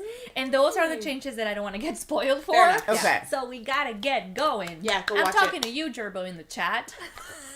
We gotta get going with that show. Yeah. So in that case, bye. So we can go nap and then catch up Yes. on the TV. We will see you again in 2 weeks for another live episode. Are you liking this? I hope you're liking them. Tell us what you want to see more from us in the chat. Or give us a chat prompt. Yeah. Or give us a prompt and we'll be happy to go on a long-winded conversation about that. Once again, we are the Purl Perspectives. 3 pearls coming to you from Canada, and we're really happy that you chose to spend this time with us. Hope to see you again next week, and Allie's gonna do the magic button right over there. Aha! Bye! Bye. Bye.